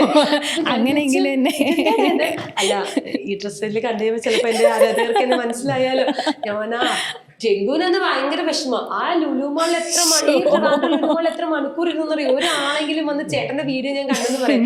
അങ്ങനെയുള്ള ആളുകളോട് എനിക്കത് പറയാനുള്ളത് രംഗു നിന്ന് കാണുമ്പോൾ ഒരു കാര്യം എനിക്ക് പറയാനുണ്ട്. ഞാൻ നിൽക്കുന്നത് ഭയങ്കര ശരിക്കും പറഞ്ഞ സംരംഭം നടത്തുന്നതിനേക്കാളും സ്പാർക്ക് നടത്തുന്നതിനേക്കാളും ബുദ്ധിമുട്ടുള്ള ഒരു ഓപ്പൺ വാർ ഫൈറ്റിലെ ഒരു വാർ ഭൂമി, ഒരു യുദ്ധഭൂമിയിലാണ് നിൽക്കുന്നത്. ഒരു സൈഡിൽ കാണാൻ സുന്ദരിയായ അന്നമ്മ, മറു സൈഡിൽ സംസാരിക്കാൻ അറിയാവുന്ന ഷമീം റഫീഖ്. ഇവരുടെ ഇടയിൽ ഒന്നും അറിയാത്ത മറ്റേ എല്ലാ കഴിവുകളും ഇന്റർവ്യൂ കേട്ടോ ഒന്നും അറിയില്ല എന്ന് തോന്നിട്ടുണ്ടോ? വർത്താനം ഇന്റർവ്യൂ ഇത്ര മണിക്കൂറായിരുന്നു, 2 മണിക്കൂർ. ഞാൻ പറഞ്ഞു പ്രശ്നം പറഞ്ഞു സമ്മതിപ്പിക്കില്ല. ഇവരുടെ ഇടയിൽ കിടന്ന് ഞാൻ പെടാപ്പാട് പിടിക്കുകയാണ്. കാണുന്ന പ്രേക്ഷകർ എനിക്കും ലൈക്കും കമന്റും എന്നെ പ്രോത്സാഹിപ്പിക്കുക എന്നുള്ളതാണ് എനിക്ക് പറയാനുള്ളത്. കാരണം ഇവരോടൊക്കെ പിടിച്ചിരിക്കണ്ടേ. 5 ക്ലയൻസിനോട് പറയുമ്പോൾ കുഴപ്പമില്ല, ഇവരോട് പിടിച്ചിരിക്കാൻ വലിയ പാടാണ്. ശരി, നമുക്ക് ഒരു കാര്യം കൂടെ ചോദിക്കാം. ബിസിനസ്സിൽ എടുത്തിട്ടുള്ള ഏറ്റവും വലിയ റിസ്ക്കും കൂടെ എന്താണെന്നൊന്ന് പറഞ്ഞാൽ കൊള്ളായിരുന്നു. ഞാൻ വിചാരിച്ചു ഇതായിരിക്കും. ഞാൻ ആലോചിച്ചത് ചോദിക്കണോ ഉത്തരം എനിക്കറിയാമല്ലോ. ശരി, ഓക്കെ സൈൻ ചെയ്തത് അല്ലെങ്കിൽ ശരിക്കും പറഞ്ഞാൽ സംരംഭത്തിന്റെ പ്രിന്റിങ് നിർത്തുക എന്നുള്ളതാണ് ഏറ്റവും വലിയ റിസ്ക്. ഒന്ന് ആദ്യം എടുത്ത റിസ്ക് നവംബർ 8 പ്രിന്റ് ചെയ്യാൻ വേണ്ടിയിട്ട് തിരിച്ചെടുക്കില്ല എന്ന് തീരുമാനിച്ച് പ്രിന്റ് ഇറക്കിയത്. രണ്ടാമത് പ്രളയത്തിന് മാഗസിൻ ഇറക്കിയത്. മൂന്നാമത് കോവിഡ് സമയത്ത് ഓഫീസ് ഓപ്പണായിട്ട് പ്രവർത്തിക്കാനുള്ള അവസരം ഉണ്ടായിരുന്നു. അതുകൊണ്ട് ഓഫീസിൽ പ്രവർത്തിച്ച് അക്കാലം വരെയുള്ള കടം വീട്ടിയത്. പിന്നെ പറയുകയാണ് എങ്കിൽ ഈ കാണുന്ന പ്രിന്റിങ് നിർത്താൻ തീരുമാനിച്ചത്. ഇത്രയും സാധനങ്ങൾ എടുക്കാൻ ഭയങ്കര ബുദ്ധിമുട്ടായിരുന്നു. ഇതിനെ അതിജീവിക്കുക എന്ന് പറയുന്നതും ഭയങ്കര ബുദ്ധിമുട്ടായിരുന്നു. ഇതിന് വേറെ പാസ്പോർട്ട് പോലും ഇല്ലാതെ ദുബായിൽ ലൈസൻസ് എടുത്തത്. ദുബായിൽ ലൈസൻസ് എടുക്കുമ്പോൾ ഞങ്ങൾക്ക് പാസ്പോർട്ട് ഇല്ല. അത് പറയാൻ ആൾക്കാർ സത്യമായിട്ടുള്ള കാര്യം കേട്ടോ. അത് കൂട്ടുകാരുടെ പേരിൽ പാസ്പോർട്ട് എടുത്ത് അവിടെ പോയിട്ട് പേപ്പറൊക്കെ ഞങ്ങളുടെ പേരിട്ട് മാറ്റണം. ഞങ്ങൾ പോയി 1 വർഷം പുതുക്കി, 2ാമത്തെ വർഷം വീണ്ടും പുതുക്കി. പാസ്പോർട്ടില്ല ഇപ്പൊ കൊടുത്തിട്ടുണ്ട്, പുതുക്കിയാൽ മതി. അപ്പോൾ കോവിഡിൻ്റെ സമയത്ത് കാര്യം കുറച്ച് പറഞ്ഞിട്ടുണ്ടായിരുന്നു. അപ്പോൾ ഒരുപാട് ബിസിനസ് പോവുകയും ഒരുപാട് മുന്നോട്ട് വരികയും ചെയ്തു. അപ്പോൾ ആ ഒരു ടൈം എങ്ങനെയാണ് നല്ല രീതിയിൽ അതിജീവിക്കാൻ പറ്റുമോ? കോവിഡിന്റെ സമയത്താണ് സംരംഭത്തിന്റെ ഒരു ബ്രേക്ക് എന്ന് വേണമെങ്കിൽ പറയാം. കാരണം ആർക്കും തുറക്കാൻ പറ്റത്തില്ല. അതാണ് മീഡിയ സ്ഥാപനമായിരുന്നു, നമുക്ക് തുറക്കായിരുന്നു. അപ്പൊ എന്ത് ചെയ്യണമെന്നുള്ള ആലോചനയിൽ നമുക്കൊന്നും ചെയ്യാൻ എന്താ ചെയ്യേണ്ടതെന്ന് അറിയത്തില്ല. അപ്പൊ എന്റെ ഹസ്ബൻഡ് ഗവൺമെന്റ് എംപ്ലോയി, നമുക്ക് 2 കുടുംബത്തിനും ജീവിക്കാനുള്ളത് അവിടെ നിന്ന് കിട്ടും, അവന് സാലറി എന്താണെങ്കിലും കിട്ടുമല്ലോ. അപ്പൊ എനിക്ക് പറഞ്ഞു നമുക്ക് നമ്മളെ കുറിച്ച് ചിന്തിച്ചാൽ പോരാ, നമ്മുടെ കൂടെ നിൽക്കുന്ന കുറെ അധികം കുട്ടികളുണ്ട്, ഇവർ നമ്മൾ എന്ത് ചെയ്യും, ഇവർക്ക് നമുക്കൊരു വരുമാനം കൊടുക്കാൻ സാധിക്കണം. അവിടെയൊക്കെയാണ് നമ്മുടെ കയ്യിൽ ഈ 3 മാസത്തെ സാലറി അക്കൗണ്ട് ഇല്ലാത്തതിന്റെ ബുദ്ധിമുട്ട് ഞങ്ങൾ അറിഞ്ഞിരിക്കുന്നത്. അത് പക്ഷെ ഞങ്ങൾ എന്ത് വെച്ചാൽ നേരെ മാഗസിൻ്റെ ഓഫീസ് നമ്മൾ തുറന്നു. കോവിഡിന് ശേഷം ഇനി എന്ത് സംരംഭക ലോകം പ്രതികരിക്കുന്നു എന്ന് പറഞ്ഞിട്ട് ഞങ്ങളൊരു കേരളത്തിലെ പ്രശസ്തരായ കുറച്ച് സംരംഭകരുടെ ബൈറ്റ് എടുത്തു. എന്നിട്ട് ആ ബൈറ്റ് ഞങ്ങൾ പ്രൊമോട്ട് ചെയ്തു. അപ്പൊ അതിന്റെ ബേസിൽ കുറേ ആ സമയത്ത്, അതായത് കോവിഡിന് ശേഷം നിലനിൽക്കുമെന്ന് ഉറപ്പുള്ള ബ്രാൻഡുകൾക്ക് ബ്രാൻഡിങ് ആവശ്യമായിട്ട് വന്നു. അപ്പൊ നമ്മൾ മാത്രമേ ചെയ്യുന്നുണ്ടായിരുന്നുള്ളൂ. സോ അവർ നിർബന്ധപൂർവ്വം നമ്മളെ ചൂസ് ചെയ്യേണ്ടി വന്നു. ആ ചൂസിങ്ങിന്റെ ഭാഗമായിട്ട് മറ്റു മാധ്യമങ്ങളൊക്കെ കോവിഡിൽ 114 പേര് മരിച്ചു എന്ന് പറയുമ്പോൾ നമ്മൾ മറ്റേ ഒരു ബ്രാൻഡ് പറഞ്ഞിട്ട് പാരഗൺ ഇനിയും രുചിയോടെ തിരിച്ചു അങ്ങനെയാക്കി. അപ്പൊ ആ തിരിച്ചുവരവ് ഞങ്ങളെ സംബന്ധിച്ച് ഭയങ്കര ഒരു ഉണ്ടാക്കിയായിരുന്നു. ഞങ്ങളുടെ കുറെ ഫിനാൻഷ്യൽ പ്രശ്നങ്ങൾ തീർന്നത്, ഞങ്ങളൊരു ആസ് എ ബ്രാൻഡ് ഡിജിറ്റലി നമുക്കൊരു നല്ല പ്രസൻസ് ഉണ്ടാവുന്നത്, അല്ലെങ്കിൽ പറഞ്ഞതുപോലെ ഒരുപാട് കാര്യങ്ങൾ നമുക്ക് ചെയ്യാൻ സാധിച്ചത്. കാരണം റെന്റ് കൊടുക്കണ്ട, കറണ്ട് ബില്ല് അടയ്ക്കണ്ട, ട്രാവൽ എക്സ്പെൻസ് ഇല്ല, ഇതൊന്നും വേണ്ട. നമ്മൾ തന്നെ വിളിക്കും, രാവിലെ രംഗ് വിളിച്ച് മറ്റേ സാറേ നമുക്ക് സ്റ്റോറി എടുക്കണം ചോദിക്കും, വൈകുന്നേരം ഞങ്ങൾ വിളിച്ച് ഞങ്ങൾ മറ്റേ സ്റ്റോറി എടുക്കും, രാത്രി ഞങ്ങൾ ഇരുന്ന് എഴുതും. നമുക്ക് വേറെ പണിയൊന്നുമില്ല, നമ്മൾ തന്നെ ഡിസൈൻ ചെയ്യും. അങ്ങനെ വളരെ എന്താ പറയുന്നത് നല്ല കാലഘട്ടം. ഒരു ഓണത്തിനാണ് മാഗസിൻ വീണ്ടും ഓഫീസെല്ലാം എല്ലാവരും റിവാമ്പ് ചെയ്ത് തുറക്കുന്നത്. അന്ന് നമ്മൾ ഈ കോവിഡിൽ ചെയ്ത സാധനങ്ങളാണ് മറ്റു മാധ്യമ സ്ഥാപനങ്ങൾ എല്ലാവരും ചെയ്തത്. കോവിഡിന് ശേഷം സംരംഭക ലോകം പ്രതികരിക്കുന്നു. അപ്പൊ നമ്മൾ ഓൾറെഡി ഇത് ചെയ്ത് കഴിഞ്ഞല്ലോ, പിന്നെ നമുക്ക് എന്ത് ചെയ്യണം? നമുക്കൊരു ചോദ്യത്തിന് മുന്നിൽ നിൽക്കുന്ന സമയത്താണ് ഗവൺമെന്റിന്റെ ഒരു ടാഗ് ലൈൻ വരുന്നത്, ജീവന്റെ വിലയുള്ള ജാഗ്രത. ഞങ്ങൾ അതിങ്ങനെ ആലോചിച്ച് ഞങ്ങളത് വേറൊരു ക്യാപ്ഷൻ ഇട്ടു, ജീവന്റെ വിലയുള്ള ബ്രാൻഡിങ്. അങ്ങനെ ഞങ്ങള് ബ്രാൻഡിങ് ആ സമയത്ത് കോവിഡിൽ ഞങ്ങളെ പോലെ വിജയിച്ച കുറച്ചധികം ആളുകളെ വെച്ചിട്ട് ഞങ്ങൾ മാഗസിൻ ഇറക്കി. മാഗസിന് കവർ ഉണ്ടായിരുന്നു, സെക്കൻഡ് കവർ ഉണ്ടായിരുന്നു, ഇൻസൈഡ് സ്റ്റോറീസ് ഉണ്ടായിരുന്നു, പരസ്യം ഉണ്ടായിരുന്നു. അങ്ങനെ ആ സമയത്ത് ബ്രാൻഡിങ് ആവശ്യമായി വന്ന എല്ലാവരും തന്നെ നമ്മളെ ചൂസ് ചെയ്തു. അത് ഞങ്ങളെ സംബന്ധിച്ച് വളരെ ഒരു കോവിഡിൽ വളർന്ന കോവിഡ് അനുഗ്രഹമായ കുറെ കമ്പനികൾ കേരളത്തിലുണ്ടായിരുന്നു. അതിലൊരു കമ്പനി ഞങ്ങളെ കുറിച്ച് പറയുകയാണെങ്കിൽ ഞങ്ങളുടെ സംബന്ധിച്ച് തുടങ്ങിയ എല്ലാ ബ്രാൻഡുകളെ കുറിച്ചും പറയുന്നത് കുറച്ച് കാലം പറയാം. നോട്ട് നിരോധനത്തെ അതിജീവിച്ചു, GST വന്നപ്പോൾ മാറി, രണ്ടാം പ്രളയം, 1ാം കോവിഡ്, 2ാം കോവിഡ്, 3ാം കോവിഡ്, അങ്ങനെയുള്ള കോവിഡുകൾ, ഇങ്ങനെയുള്ള സാധനങ്ങളെല്ലാം അതിജീവിച്ചു വന്ന തീയിൽ കുറിച്ച ബ്രാൻഡുകളാണ് 2016 ശേഷം ഇവിടെ നിലനിൽക്കുന്ന ബ്രാൻഡുകൾ. 2016 തുടങ്ങിയിട്ടല്ലേ ഉള്ളൂ. അന്ന് തുടങ്ങിയിട്ട് ഈ 10 വർഷം പിന്നിടുന്ന ബ്രാൻഡുകളെല്ലാം തീയിൽ കുരുത്തോരാ, ചുമ്മാ വന്നേക്കളല്ല. അതുകൊണ്ടാണ് അവരിങ്ങനെ പോണേ.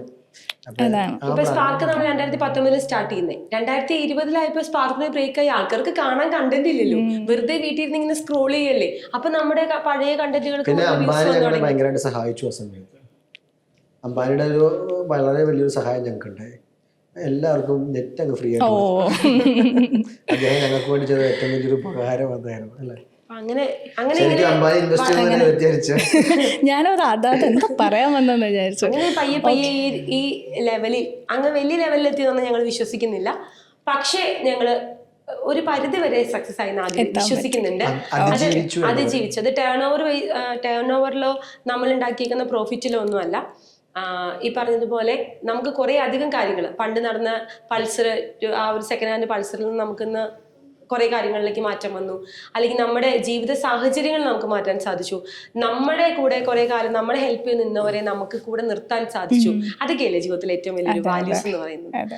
സക്സസ് നമ്മൾ നോക്കിക്കാണുന്നതാണല്ലോ. ടേൺ ഓവർ എത്രയാണെന്നുള്ളതിനേക്കാൾ ഉപരി സക്സസ് നമ്മൾ നോക്കിക്കാണും. നിറയെ പെട്രോൾ അടിക്കാം, നല്ല ഭക്ഷണം കഴിക്കാം, നല്ല വണ്ടിയിൽ യാത്ര ചെയ്യാം, നല്ല ഫോൺ ഉപയോഗിക്കാം, നല്ല ഷർട്ട് ഇടാം. നിങ്ങൾ ഇന്റർവ്യൂവിന് വിളിച്ചെടുക്കുന്നുണ്ട്. ഓക്കെ, അപ്പോൾ thank you so much for being here. അടിപൊളിയായിട്ടുണ്ടായിരുന്നു രണ്ടുപേരോട് സംസാരിച്ചിട്ട്. ഇപ്പം നിങ്ങളുടെ അതേ വൈബ് കണ്ടുകൊണ്ടിരിക്കുന്ന എല്ലാവർക്കും കിട്ടിയിട്ടുണ്ടാവുമെന്ന് പ്രതീക്ഷിക്കുന്നു. അപ്പോൾ ഇപ്പോൾ ഈ ഒരു ജേർണി തന്നെ ഭയങ്കര അടിപൊളിയായിരുന്നു കേട്ടിട്ടിരിക്കുക. നിങ്ങളത് അത് സിമ്പിളായിട്ടാണ് പറയുന്നെങ്കിൽ പോലും അത് കേൾക്കുമ്പോൾ മനസ്സിലാവുന്നുണ്ട്. മെയിൻ രണ്ടുപേരുടെ മെയിൻ അതാ. എന്തായാലും അത് കേൾക്കുമ്പോൾ തന്നെ നമുക്ക് മനസ്സിലാവുന്നുണ്ട്. ഇത്ര ചിരിച്ച് കളിച്ച് പറയുന്നുണ്ട്, ഉണ്ടെങ്കിലും ആ സമയത്ത് ഉണ്ടായിരുന്ന ടെൻഷൻസൊക്കെ എന്തായിരുന്നു എന്നുള്ളതൊക്കെ. അപ്പം ഡെഫിനറ്റ്ലി ഇത് കേട്ടുകൊണ്ടിരിക്കുന്ന ഒരുപാട് പേർക്കും ഒരു വലിയ ഇൻസ്പിറേഷൻ ആയിരിക്കും നിങ്ങൾ രണ്ടുപേരും എന്ന് പ്രതീക്ഷിക്കുന്നു. And thank you so much. ഇനിയും നല്ല അടിപൊളിയായിട്ട് മുന്നോട്ട് പോകാൻ പറ്റട്ടെ എല്ലാ രീതിയിലും. ഇനി നിങ്ങൾ ഉദ്ദേശിക്കുന്ന പോലെ എന്തൊക്കെയാണ് നിങ്ങളുടെ ഗോൾസ് എന്ന് എനിക്കറിയില്ല. ആ ഗോൾസ് എല്ലാം മാക്സിമം അച്ചീവ് ചെയ്യാൻ കഴിയട്ടെ. Thank you so much. Thank you so much.